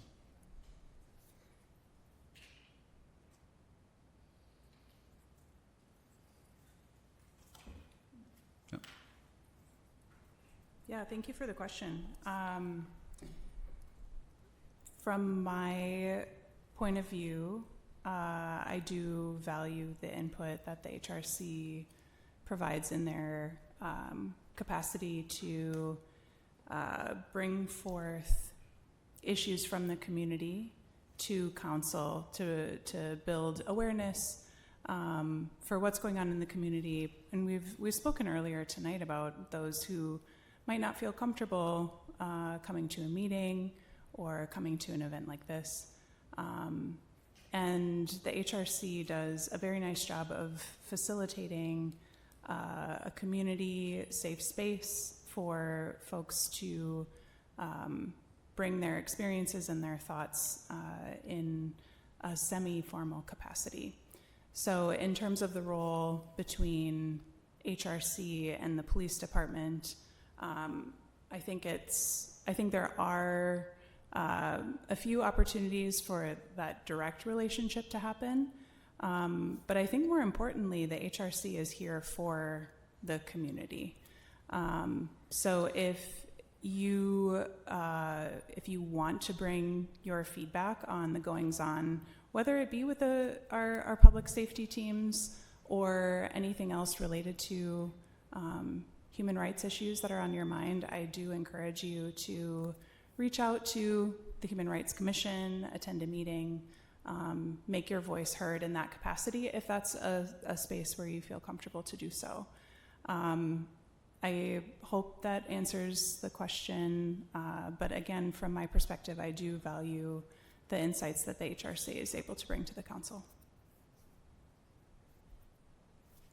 Yeah, I mean, I think from my perspective, all the commissions are advisory commissions to give feedback to the city council. So as it relates to RPD, or really, any part of the city, but specifically that was the question, is that if they've got feedback that they need to share or want to advise us on, that's valuable feedback that we should hear. So I think that really, I mean, there are opportunities for RPD and the HRC to interact directly, and I think that that's a good thing too. But in general, I would say it's more as or community feedback regarding RPD that the HRC should serve as an advisory commission to give us insight and feedback from our community. And go ahead, Councilmember. Thanks, Aranda. Thanks, Brad. Yeah, I would echo my colleagues' points here. I think this kind of just makes me think about the possibility of the Citizens Advisory Board for the police, because the HRC's role is to advise us, and we can take their advice, act on it, but I think that they serve as a good communications ground between the work that they're doing into our city council. But again, we welcome other committees or advisory committees to sort of do the same, but we're always open to having those conversations as well. I'll just round it out. I like everybody else, they serve in an advisory capacity. I do know, I can see how one might think that because of maybe certain members said something online, or you've been attended a meeting that was contentious, but at the end of the day, I think the spirit and the heart of what they're trying to do is in the right place, and they are advisory, and their job is to represent maybe voices that we wouldn't normally hear. But if you have specific examples, I would just encourage you to email you can email us or attend a HRC meeting or council work session or a council meeting for that matter. So, yes, Nick. Can I just, a few times tonight we talked about the voices of people that aren't speaking up. I know you guys have probably gotten a lot of emails and calls from maybe some of those voices, since it's more approachable to communicate with you in that way. So I know what a lot of people that are voiceless right now are saying. What are they telling you in those situations? HRC, right, is that conduit of voice? Is that feedback being heard? Because I'll speak as someone in committees. Sometimes that feedback goes completely flat, and it doesn't get to you all the way. Sometimes there's a staff member in the way for that feedback to get to you. Sometimes there's other barriers. So now that you've heard feedback from those people without voices, are those being responded to in a fair way? Because I think that's my frustration with, in general, city politics and city government, is that the feedback doesn't get implemented or it's not adequately heard, and loud voices are heard. And sometimes the squeaky wheel is wrong. So I worry about that.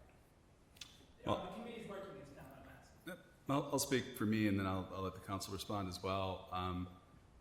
If I have a specific thing to react to, not a feeling or an opinion, but more so this happened to me, and here's the context, that's helpful, right? Or, the HRC, you guys presented in December, you gave us your annual report, and my feedback there was it would be good to have some quantification, right, of how big is this issue? Because what I try to do is I try to separate I feel from this is real, right?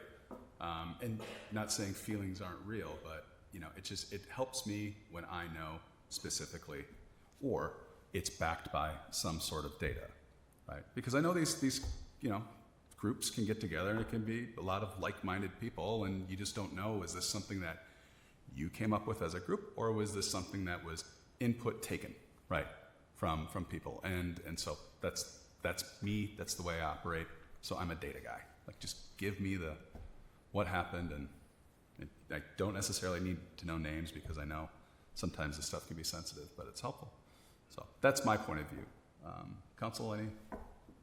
I mean, yeah, I think I hear it from a lot of voices, and I think we respond to those, we take them seriously, and I think there sometimes is a difference between what's being asked or like what I'm hearing and what we specifically do as a council. So like not every request gets an action, a lot of them do, and so I think it's it's like I hear things from my ward, and those can be different than feedback people are getting in council members in different wards. And so just because I say like this is something that's important doesn't always mean that's what's going to happen, because we're a collective body and we're representing all of Robbinsdale. And so I would say, yeah, I mean, I think a lot of, I don't know if it's like the voice of the people who aren't speaking up, because if they're sending an email, I think a lot of people feel like they're taking some risk even in sending an email. It's got something associated to them. So, I mean, I feel like I've always tried to get out in the community and hear from people that I maybe wouldn't interact with on a day-to-day basis, to try to get as many voices and hear as many opinions as I can, and that includes residents and people passing through. And when I talk to people about Robbinsdale, I try to get their opinion. So there's lots of ways that gets to me and to us, but I think there's a difference between like this was specifically asked, let's say by a commission or a committee, and like what actually happens as policy. And sometimes it's pieces of that, and sometimes it's completely that, and sometimes it's not that at all. And so I think that's just like the way I think about it, is like we're a collective group, and I'm always trying to work to build consensus. It's like not about me, it's about us as Robbinsdale. So I do genuinely feel like we all are trying to make sure people are heard and that we take action. And sometimes it's like a simple thing where it's like a pothole on the street. I mean, that's not like giving voice to the voiceless, I get it, but it runs a full spectrum. And so it's like, we don't necessarily make a big deal out of all of those things, but for residents and their voices, it makes them feel heard.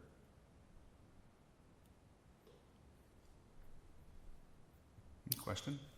Yes. Are recommendations different than advising?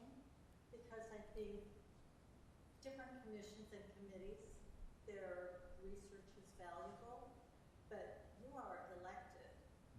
And so I'm wondering how much in an advisory capacity, does that actually set policy? I can give it. Because to me, I think there can be recommendations, but that's different than advisory. If you could just clarify. Yeah, so I think like those two things are very similar, but to give you a good example, so I was on the Planning Commission for 8 years, and we would have meetings, unanimously agreed on the Planning Commission to deny a conditional use. And then it came to the council and they decided to move forward. It wasn't, I mean, they took our advice, they took our recommendation, but they decided to do something different, and that's the way that it works. It doesn't, just because a committee or a commission says this is what we think and we voted unanimously, the council makes the decision. And so, I mean, now I'm on the council, I'm on the other side of that, but I definitely experience and know what it's like to make a recommendation. And it doesn't always mean that just because what was recommended or the advice that we got from our commission doesn't always mean that that's what the council is going to do. Thank you. Mm-hmm. Good answer. Take another card. Another card. Mr. Mayor, Council, regarding the park naming process, the community completed a survey, and one of the top choices was Marjorie Johnson Park. Because Marjorie Johnson was still living at the time, it was decided that Blue Ribbon Park would be a suitable alternative that still reflected that community preference. In contrast, there were only a small handful of Native American-inspired names submitted in the survey, with very little overlap among them. Yet now we are pursuing a Dakota Park name, potentially combined with Blue Ribbon, or possibly a Dakota-only name if co-naming is not desired by representatives. My concern is that this direction does not reflect what the majority of residents said they wanted. Please listen to your constituents and give meaningful weight to the feedback provided by the broader community. Okay. Wow. All right. Well,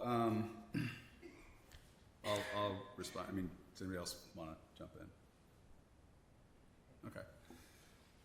Yeah, I understand the question. In fact, I think I said something similar in a work session, and you know, I think it's important. Like I am one that, you know, I know this wasn't technically a survey. It was, or I guess, I mean, you're still asking for input, so it's a survey. You know, when you get a group of people and there's enough mind share on a certain topic, and I know we weren't necessarily counting it as votes, but you know, I saw a definite strong theme in that, and to me, that means the community is asking for something. You know, I know we've put surveys out in the past.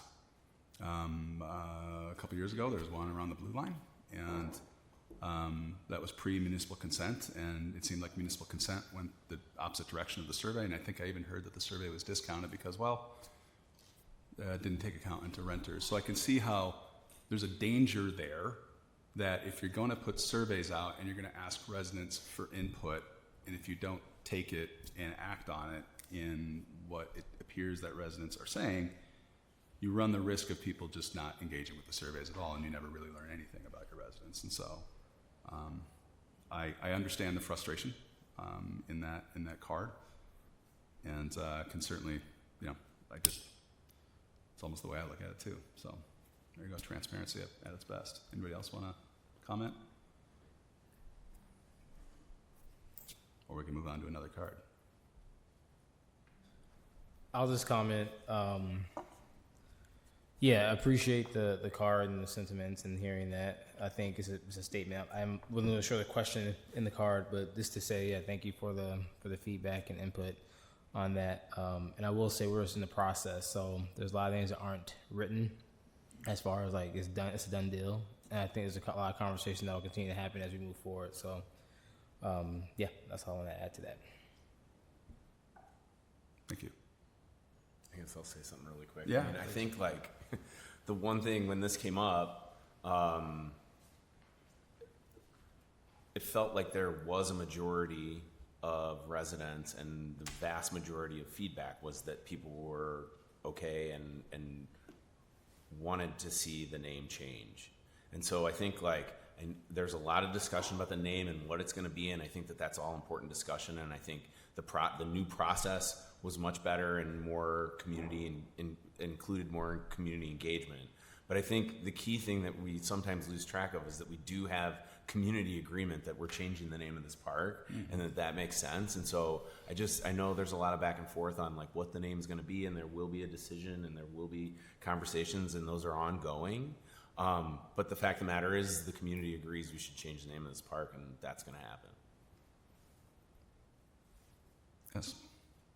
Which department or who makes that decision for the name change? Is it you or is it parks?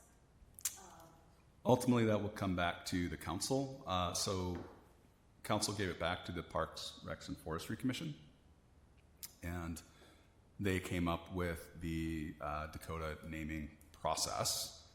And then so eventually this will come back. So it'll be possibly, I from what I understand, there's still discussion amongst the Dakota around what they're willing to do.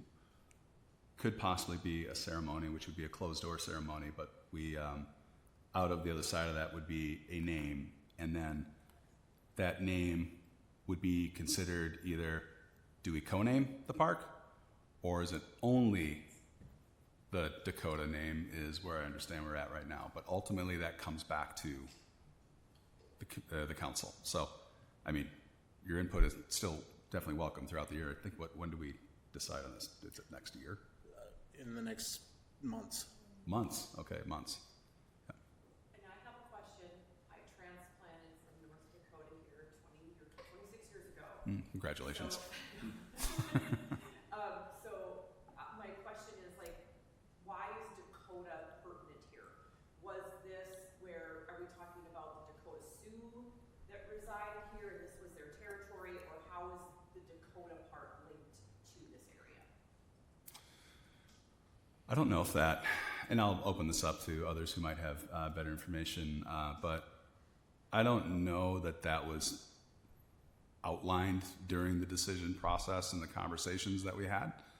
I do know, actually I don't know, I assume, I should say, so I'm taking it as an assumption, so I don't know, that this at one time was Dakota, like the Dakota lived here, right? And then there was, I don't know if it was only the Dakota here, but there's probably other tribes at some point. It just kind of changed hands a few times. So, this is why I shouldn't say what I know about.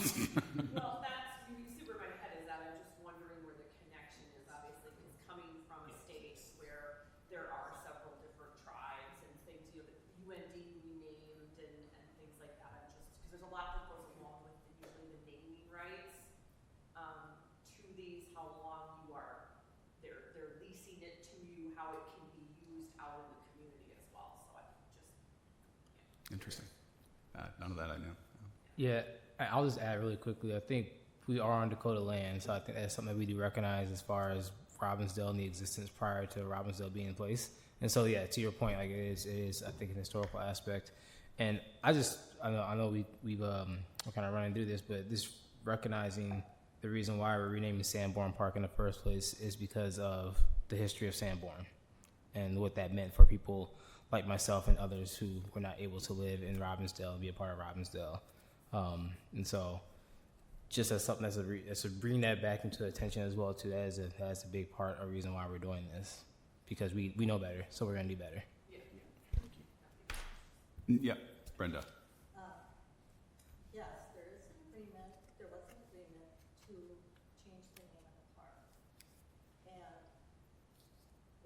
so I think with the survey, I think that really indicated to the residents that whatever name received the most affirmations, that would be the name of the park.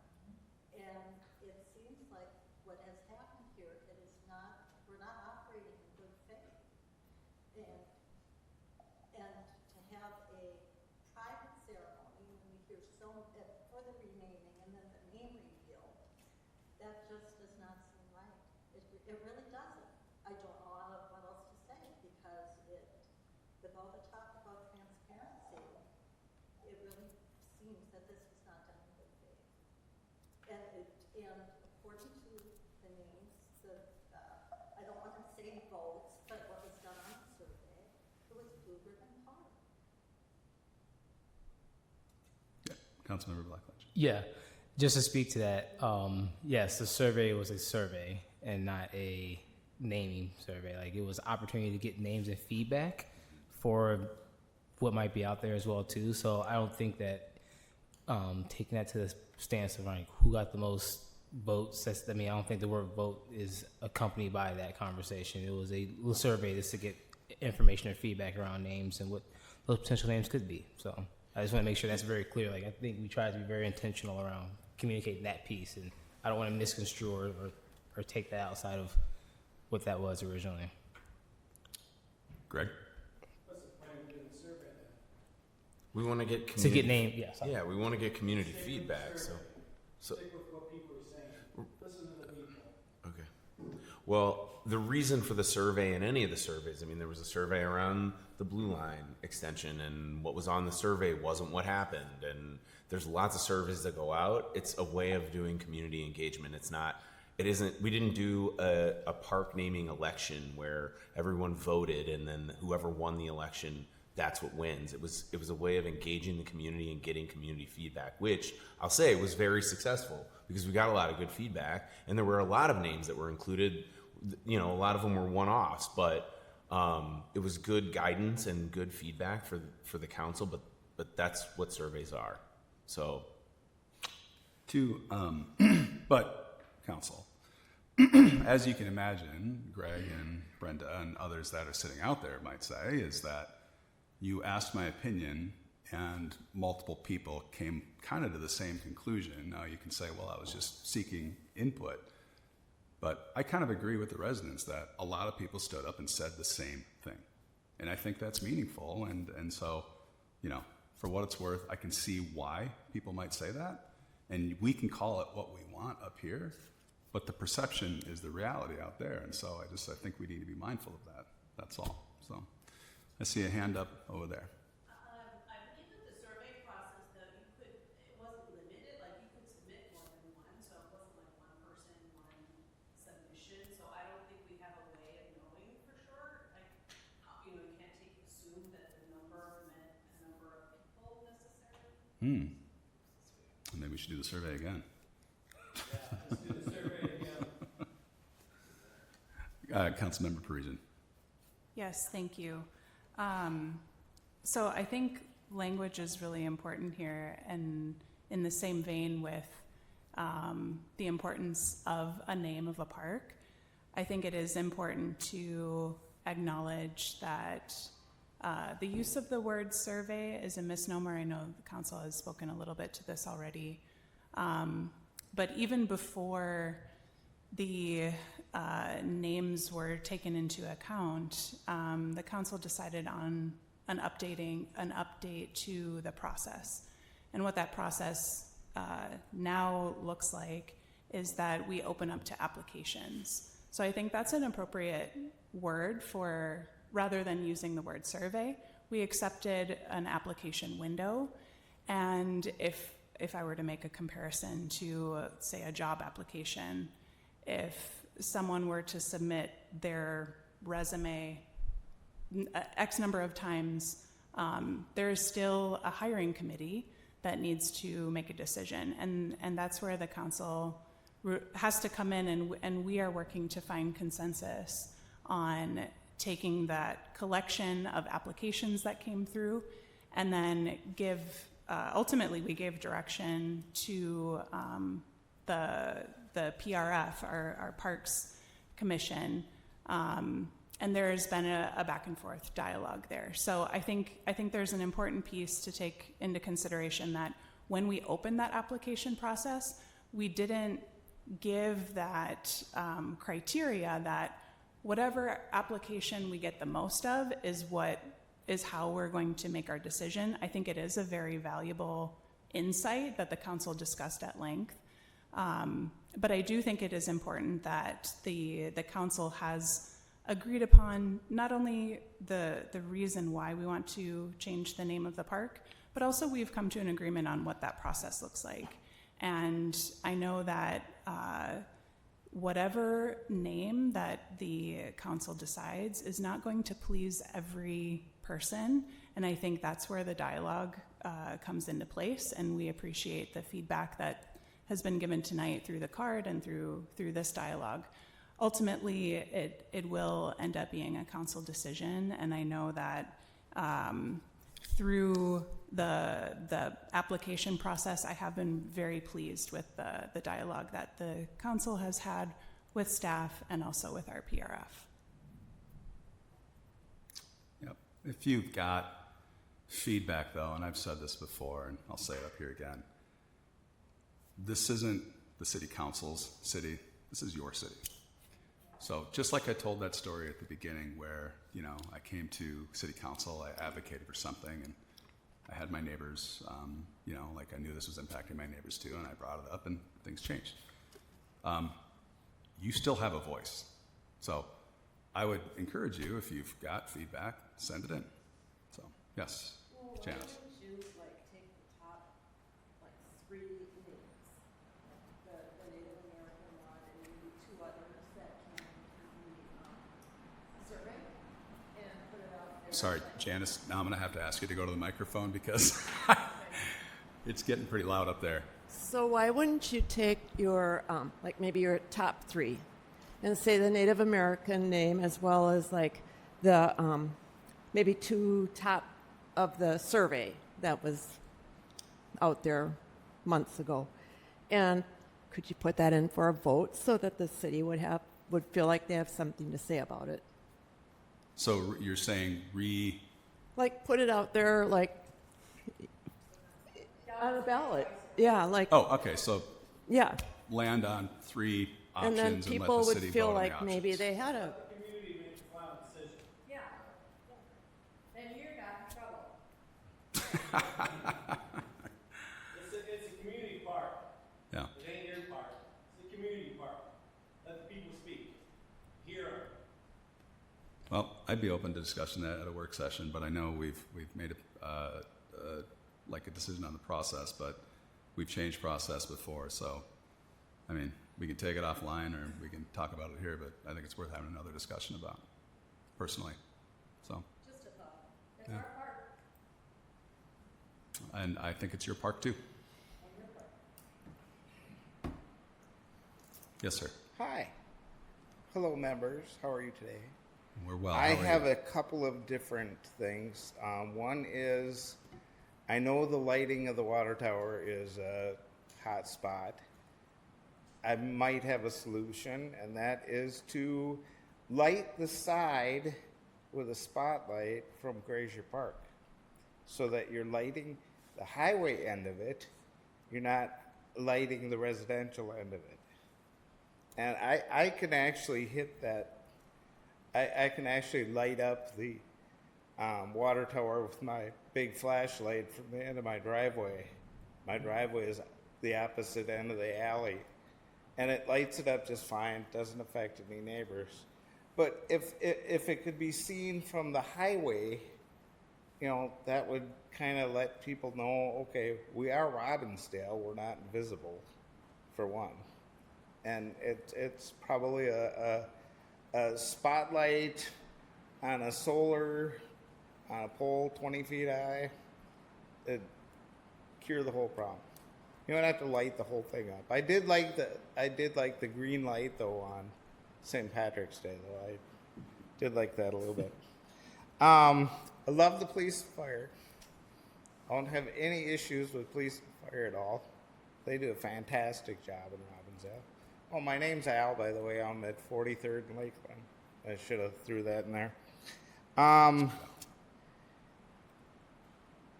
also have a concern if the city or if the county could get left turn signals at 42nd and Broadway.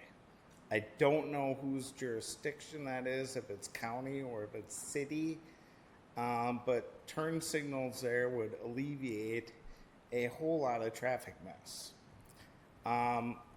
Also, if the lights on 42nd and Broadway were timed with the lights at 81 and 42nd, that would make a huge difference on traffic flow.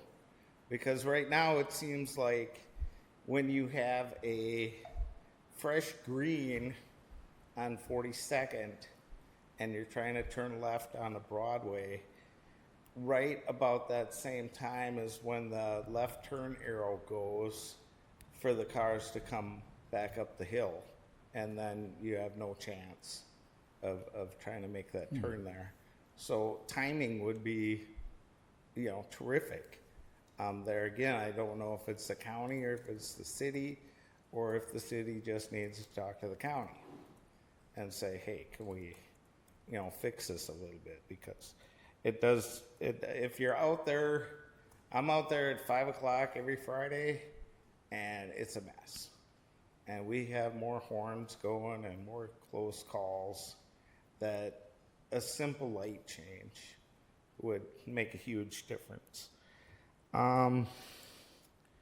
See what else I got.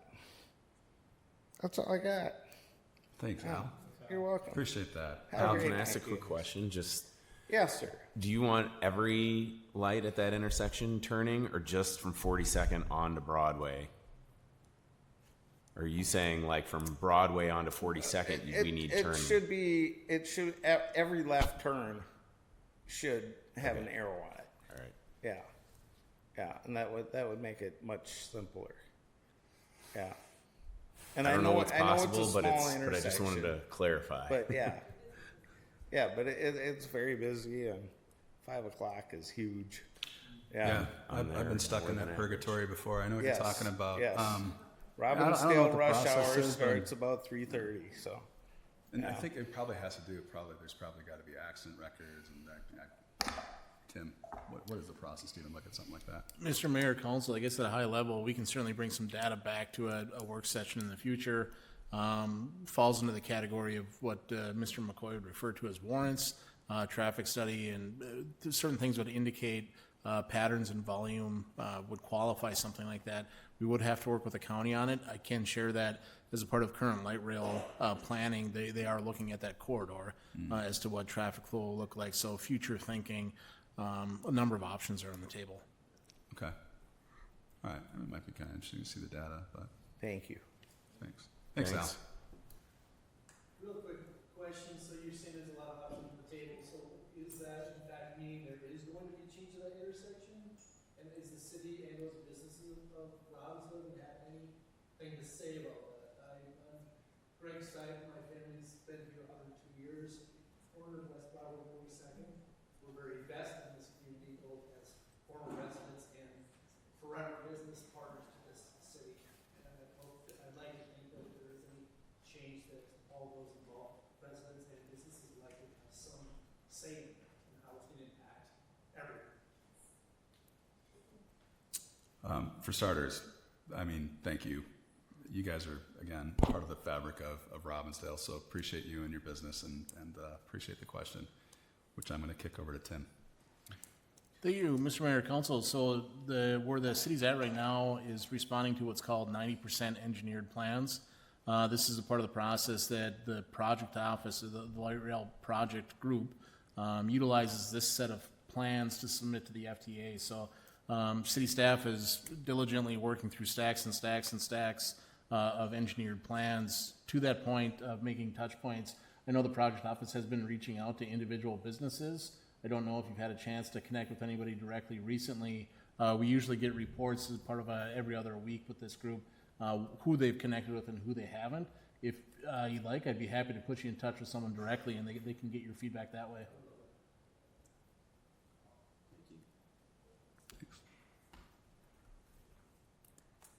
Hi, I'm Betty Ford, 3846 Lakeland Avenue North. Hi, Betty. And I was just wondering if you had any updates you could share with us on the light rail coming through the Robbinsdale area. And then also, if you're aware that there is talk that if the federal funding doesn't come through, that the citizens will be taxed to pay the full amount.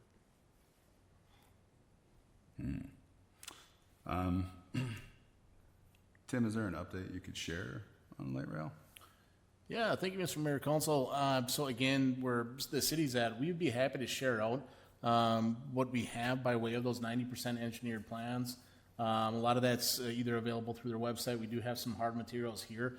I know people look at those kinds of things differently, so if you'd like to come on down to City Hall, we'd be happy to give you a look. If you'd like to look online, again, the project office website, they've got a ton of information there. So to review what's currently being proposed, those are probably the two best options.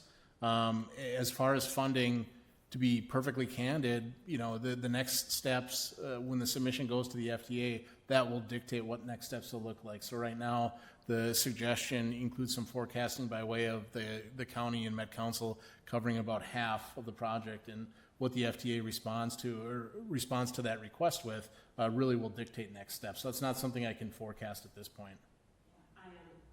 We're just hearing that there isn't much of a chance that we'll get federal funding, but that the county commissioners have already said that they would propose paying the full amount through the taxes.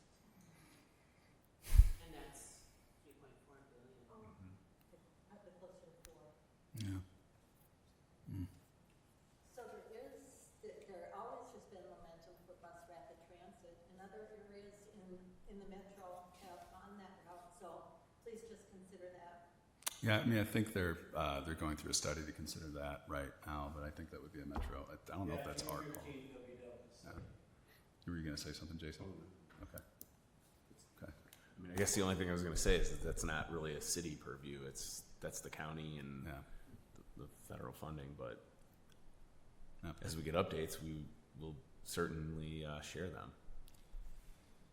Whatever happens, where the goal is to maximize the best deal for Robbinsdale. My next question, it just came as you mentioned that, is does the city have any action after this now, after the vote that went through? Tim, I'll defer to you. Any more role or any more input to the county commissioners that could maybe speak more for Robbinsdale? Yeah, Mr. Mayor, Council, I think if I'm understanding the question, what is the city's role for next steps? So again, administratively, we're taking by way of ongoing conversation with council and guidance that you provided us, giving that feedback, some, beyond the conversations that we have when we talk about utilities and those types of things, that not the things that you guys do by way of policy. But I think if the question, you say the vote, if there's anything formal, similar, same to municipal consent, that's a statutory process that stops at 30%. That just allows the project office to continue with what they've built out so far. So there's nothing to that level, but the project office has come in periodically, a couple times a year, to meet with council, and you provide feedback that way. Beyond that, I don't know that the city has a mechanism to, I guess I'm not sure what the formal ask would be, but beyond that continued partnership, much like other large jurisdictions coming in, when Highway 100 was redone, for example, that certain input we're allowed to provide to that part of that process. We're in that similar circumstance, but again, this 90% is a major milestone, and it's kind of a sit and wait at that point. Okay.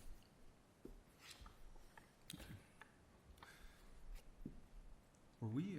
Yes, go ahead, please. I'm sorry, I'm going to try to be fast please. here, but I don't know if anybody else has experienced this, but I live in, my name is Jerry Cox, and I live at 3505 McNair Drive, and the Manor Park, I don't know, coming into the summer is a big problem. I think a few years ago, Pat Backen, who was the representative at that time on the council, and I think he was great with so many areas, but this is one area where we had issues, just in that during the summertime, there was no policy. Anybody could show up and use those picnic tables, and it became problematic, the big parties that were happening, and people parked on two sides of the street. Trying to get through there became a real big mess, and there were times when I actually was having to drive in reverse because people were parked and the partiers were just pushing my car back. That's how bad that the parties had gotten. They were really over the top and they were late. I know I'm not the only one struggling with this, so my neighbor is also asking me to say something too. And I don't know if anything will be done. It's been going on since about 2018, 2019. And my solution would be if people wanted to use the park, if they could make a reservation, if the city might know that they were coming in advance, or could put down a small deposit, or even to evaluate, is that really what, this is a small park. And so maybe those parties, maybe there might be better venues for people that are going to have graduation parties. These were way over the top parties. These are not just 2 or 3 picnic tables. These are over the top parties, lots of loud music, and there's times when driving through, I'm like, are you kidding me? Just because there were bounce houses there. And I mean, just a lot of, it looked like the city was actually putting on an event, but then we come to find out that no, somebody just decided to have a family reunion there and didn't tell the residents or anybody, but there's just a big, giant, like, there's massive parties. And it's a big problem in Ward 4. So just wanted to say that. And it does stop traffic. And maybe the police, I don't know if they can talk to it, but I had to call the police in 2021. It became that bad. And so anyhow, just wanted to. Thank you, Jerry. Have we had many complaints about Manor Park before? And forgive my ignorance, I can't picture where Manor Park is. Okay. So there's a reservation process for that, isn't there? Mr. Mayor, Council, there is a reservation process that doesn't, we don't deny access, certainly to folks, to the park. That said, if there are events that maybe need a little extra special attention, we have a non-emergency number that people can contact, and a good opportunity for a CSO or cadet in some situations to make that community touch point. If otherwise, we've used Parks Ambassadors in the past. We've had a few different ways of city staff helping out with that. So again, we'll just encourage folks to make a call after the fact. It's difficult to address, but we'll certainly keep it on the list of places as we go. Okay. So non-emergency number if you suspect you're not liking what's happening at the park, right? It's a good way that we're able to go and take a look, and doesn't guarantee that there are things to assess that really we're talking about a hypothetical, so it's hard for me to give a formal answer. But if there are things that appear problematic, we're happy to take a look. Okay. Okay. Can I ask a clarifying question from you, Jerry? You said the last time you called was 2021. Oh, yeah, my call was in 2021, but Okay. I've noticed through the years, and I just kind of gave up on it. Okay. But it is frustration, and I get reminded of it every summer. So. Thank you. Send an extra patrol around or something, maybe 2. Yeah. Thanks, guys. All right. 8:16. I just want to check. Are we want to press on with cards? I mean, I know we're starting to lose some people. So.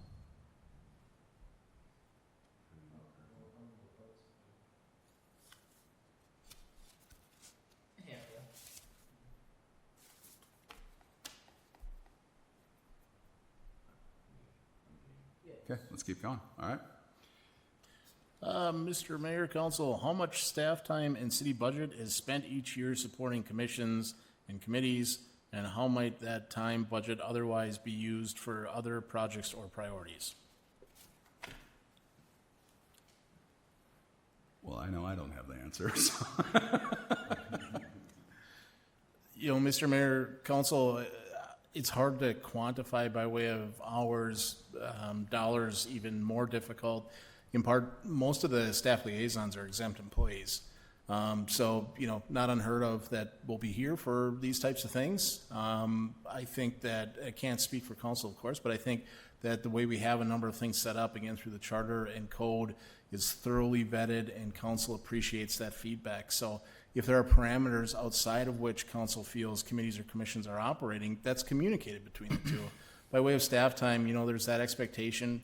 Candidly, yes, there are things I would love to spend more time on, but first few nights this week, I'll be here tonight and council tomorrow, and the Sustainability Committee Wednesday, and that's just a part of the gig. So I guess as far as the city manager is concerned, that's what staff does. But if council, again, feels that these groups are operating outside their parameters, we can certainly have those discussions. Sure.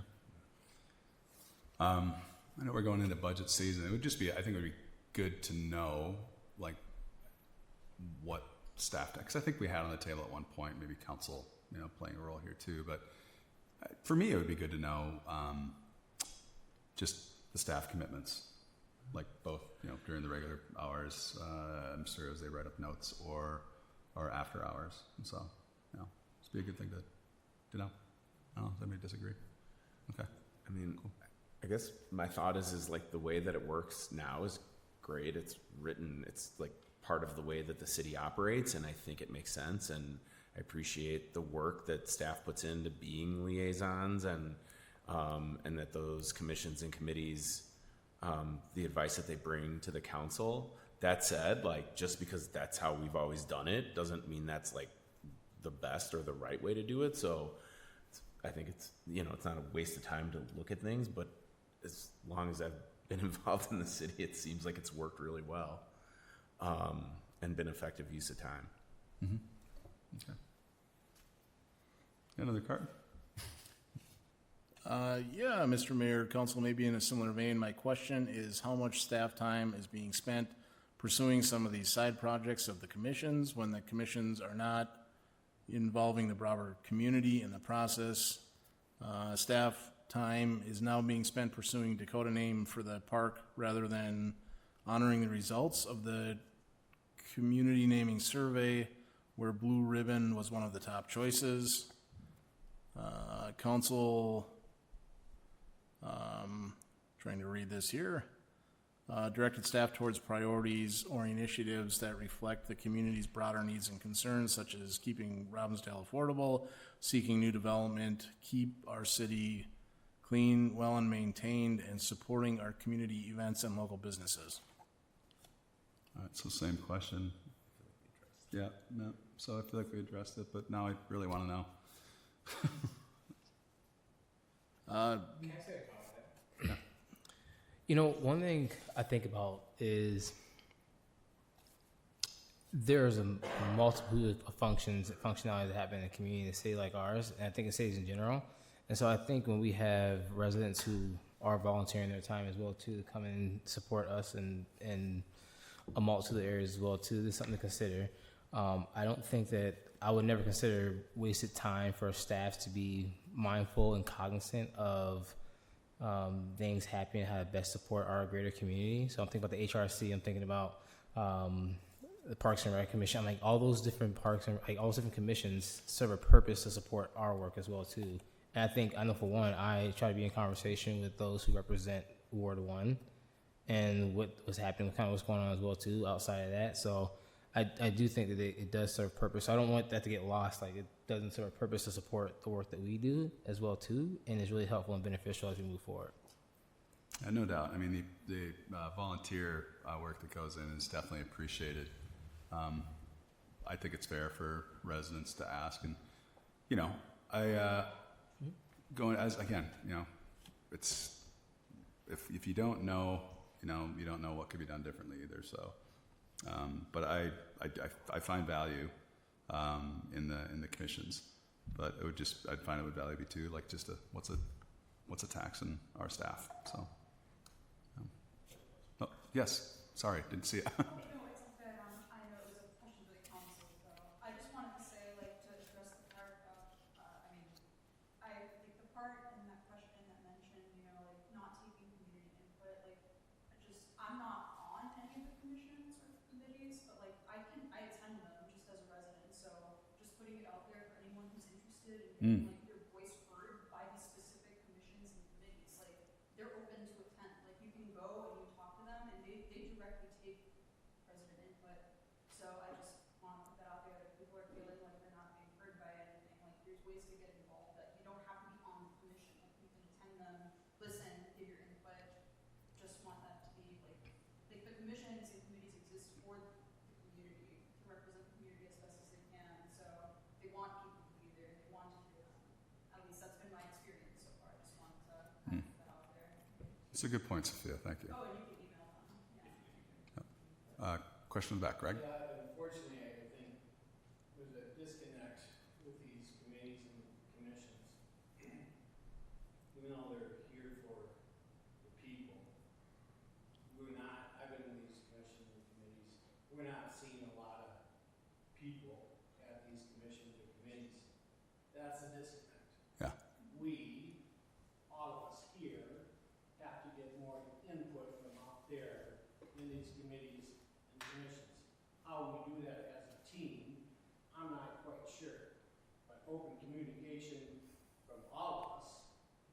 more people involved would help everybody. Just one or two people showing up ain't cut. We got 14,000 people here. I need to hear more. We need to hear more. So we understand what their concerns are. I don't want people to be afraid to come to these committees or commissions. Just because if people come into these commissions or committees and they don't agree with them, don't shut them out. Take note. Listen. Because our committees and commissions is what they want. Hear the people. Hear what people are saying, not what they want. The commissions and committees, these Ward 1, Ward 2, Ward 3, Ward 4, y'all represent the people, not your own personal thoughts. I appreciate your own personal thoughts, but when you volunteer, and I appreciate the volunteer, but listen to the people. Just listen to the community. Put your ego at the door. It's not about the council people or the committee people, commission people. I appreciate that. I do appreciate them all. But here again, put the ego at the door and listen to your people. Yeah. Thanks, Greg. Yeah, well taken. I mean, it's definitely incumbent on residents to get involved with these commissions and committees as well. And I don't know, maybe that's something else we can look at too, is how do we create more like engagement? And I know like the HRC does events and, you try to get out and engage the community, but, maybe that's something else we can look at if there's another way they can engage. So just food for thought. So another card? We got two more non-commission cards. Non-commission, okay. If I'm feeling the vibe of the council here. Mr. Mayor and Council, the City Council should be nonpartisan, yet members have taken endorsements. I'm not confident someone can truly represent the community in a nonpartisan way if they are endorsed by a something political party. DFL political party. Okay. Well, that's not a question for me. I didn't take an endorsement. Does anybody else want to tackle that? Thoughts on it? Mr. Mayor, council member, the last non-commissioned card that I have here, I would like to see the city manager and council actively engage in discussions about the potential development of the U.S. Bank site so that if the Blue Line project does not move forward, we do not lose this opportunity. Thoughtful development there could bring additional investment, business activity, and tax revenue to our city. Okay. Council? Anything to add there? Definitely want there to be development in Robbinsdale, so any opportunities that we can uncover to bring new development to the city, I think we are interested, and I know that's something that we're actively working on. So I don't know, I don't have specifics to the U.S. Bank site lately, but I know that's something that we stayed engaged in long after decisions were made about Blue Line. So yeah, and I'll add a caveat to that I went to the Blue Line extension offices about a week back with our engineer, and just to get up to speed on where things are at, and they did try to make the development work with the park and ride and the development. They just couldn't make it work. I mean, it's a lot of moving parts to it. They weren't able to come to agreement, but we're always open to hearing new developments. There's plenty of potential. It doesn't have to be that specific one, as it is going to be a part of the Blue Line extension, but open to hearing other developments. But I think those efforts to get the development there are I think that their heart is in the right place, but I think it's just really tricky now, with especially being at the 90% point with the Blue Line extension plans. No, works. Okay. I mean, I'm supportive of development as well. Yeah, Greg, you have a question back there? Yeah, regardless if the light rail comes in or not, let's just keep open doors as far as bringing that up, as far as U.S. Bank development. Just please keep an open mind. As for the taxpayer, that's a lot of tax revenue we're missing out. We missed out 2 years ago because of this light rail. Regardless if you agree with me or not, we missed out.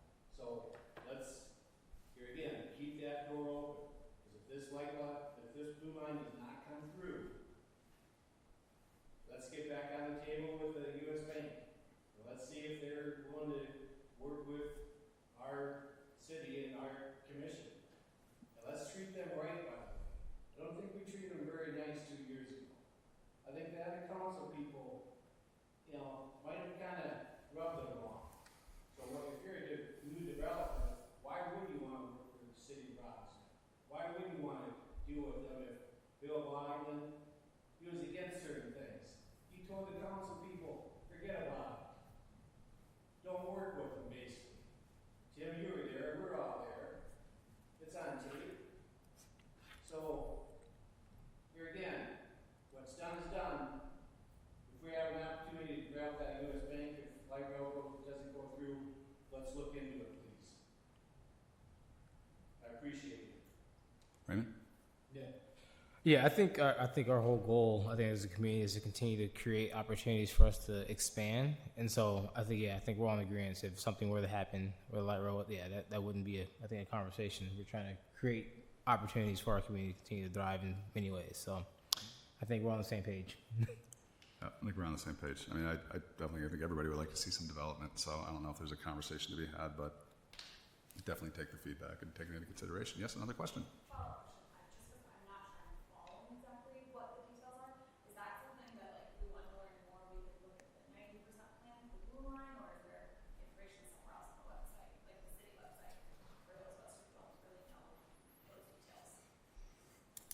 You getting in the ready position there to speak? Okay. Mr. Mayor, Council, I don't mean to be presumptuous. If you're good with me taking, so a bit of history, just the backstory. There was a process through state statute called municipal consent where each city signs off on 30% engineered plans. As a part of 30% engineered plans for the light rail, a parking structure was designated at the US Bank site.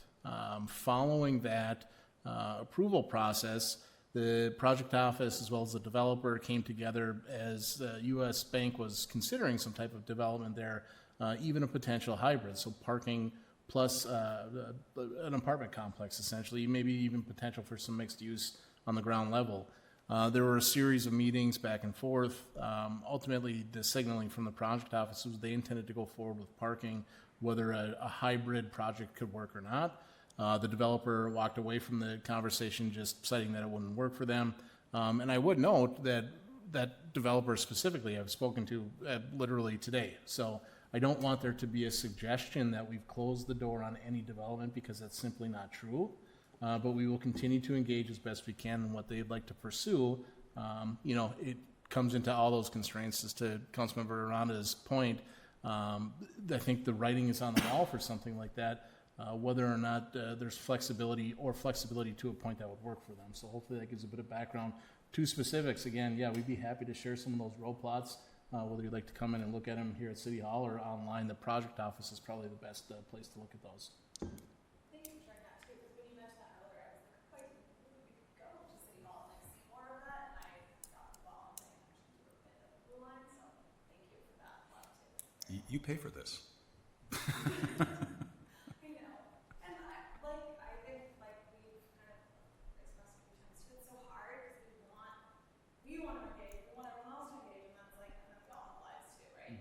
Yeah. Thank you for the time you guys put in. So you're saying that a Tuesday night is just not your ideal use of your time to come to a city council meeting, or then spend your Wednesday reading through the minutes of the previous meetings. I get it, but it's also the best way to stay informed. So, or just reach out to a council member and myself and city staff. So, I mean, it's a perfect example of just like what this means. And that was my aha moment. Again, years ago, I was like, I did not realize I could have a relationship with people who made decisions over my life here in Robbinsdale, and it's, that's what this is all about. So, thanks for your engagement. Got another one? Motor cards. Whoa! All right. Oh well.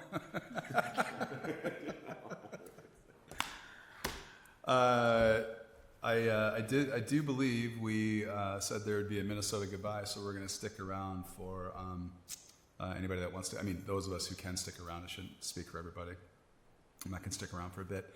But was there any closing comments, Tim or council, that you'd like to make? Right, I'm looking at you first. I got something. Yeah. I do want to go back into just a question because I also had to reflect on this for a little bit around receiving endorsements and also representation of your community. And I think first priority for me is, as I did receive an endorsement as well too, but recognizing that my role is dedicated to my community. And I think anybody who has worked, talked with me, or processed with me understands where I come from. And I think my constituents and my neighbors who voted for me recognize that as well, too, that I'm someone who is very intentional around building relationships, collaborating, and listening to all.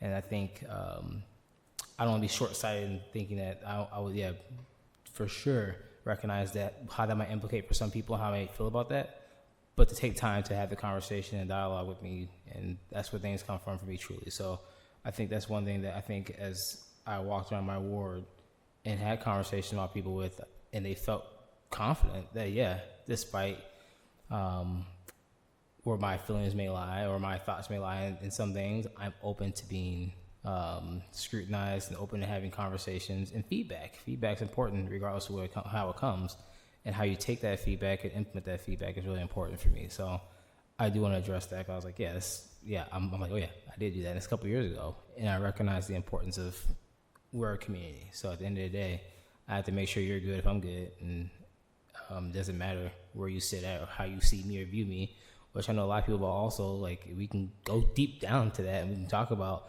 some different implications behind Robbinsdale as a collective and the historical aspects that have taken place in this community. And I have to believe that people see that and they're changing, and the community has changed, clearly. I wouldn't be up here doing this. So do want to address that. And I think, I just want to make sure I leave that open for anybody else's interpretation or any other perceived notion. But I'm here for Robbinsdale, I'm here for our people. Yeah, I mean, actually, you know what? Thank you for bringing that back, because I think I just kind of kicked it like to the side too and moved down the road. But I mean, what Raymond said, I believe in representing the people as well. I'm nonpartisan. What my national politics are shouldn't matter here, because being a Republican or being a Democrat or whatever you want to be doesn't have any bearing on whether the street lights come on or the water comes up in your sink or your sewer works or your potholes get filled or the streets get plowed. So, but transparency I think is important, and I believe in representing the people of Robbinsdale, and that's what I do. So, and so I'm sorry I was closing out, and any other comments of that, of course, are open. But thank you for bringing that up, because I know I just kind of brushed off the side. I didn't mean to. Jason, any kind of closing comments? I mean, I'd just say thank you to everyone who came out. Appreciate the staff that was here, and the answers provided, and the conversation with our community, because that's really, at the end of the day, what this is all about, is having a town hall so people in from Robbinsdale can be part of the community and hear what other people are thinking and address other issues, and as a council, hearing feedback directly on issues we can address. Some of them are really big and hard to tackle or complicated to tackle, and some are simple and need a tweak or attention to this or something in a street light. So all of that is valuable, and I think the most important part is just everyone who showed up. And so thanks to the public for being here. Thank you. All right. Yeah. Thank you. I'll echo that. Thanks to all for being here, and those of you who've been staying as late as tonight. Thank you so much for staff for being present to help answer questions and continue the dialogue as well. This is our second town hall. I'm already looking forward to the next opportunity to gather. I think every opportunity that I have to get a pulse on what matters most to the community, for those of you who were here at our last town hall, it was a very different dialogue, and that was related to what was on the minds of folks at that time. It's really valuable for me to hear what's on your mind at this time, and like I said, I look forward to ongoing opportunities to make this happen. I know it takes a lot of planning and scheduling and staff time to put this on. So thanks again to staff, and thank you all for being here to engage with us. Alejandro. Yeah, you all are great. Thanks for staying. It's a little past 8:30. It's raining today. Just thank you guys for taking the time to come out. It means a lot. Thanks. And you've heard my appreciation for everybody showing up. Thank you for your time tonight. And engagement in the city. Thank you to staff back there, and I wish you had snacks, or maybe you do have snacks. I don't know, but thanks for being here and coming up and participating in the event. And Tim, thanks for all the hard work that you do. I think often goes underappreciated, but like literally the hardest working man in show business right now. he's a pretty busy guy, so thank you. With that, do I need a motion to adjourn? Can we just adjourn? Like, I don't need a motion. We'll just adjourn. Let's just adjourn. Okay. Adjourn. We'll be out in the audience here.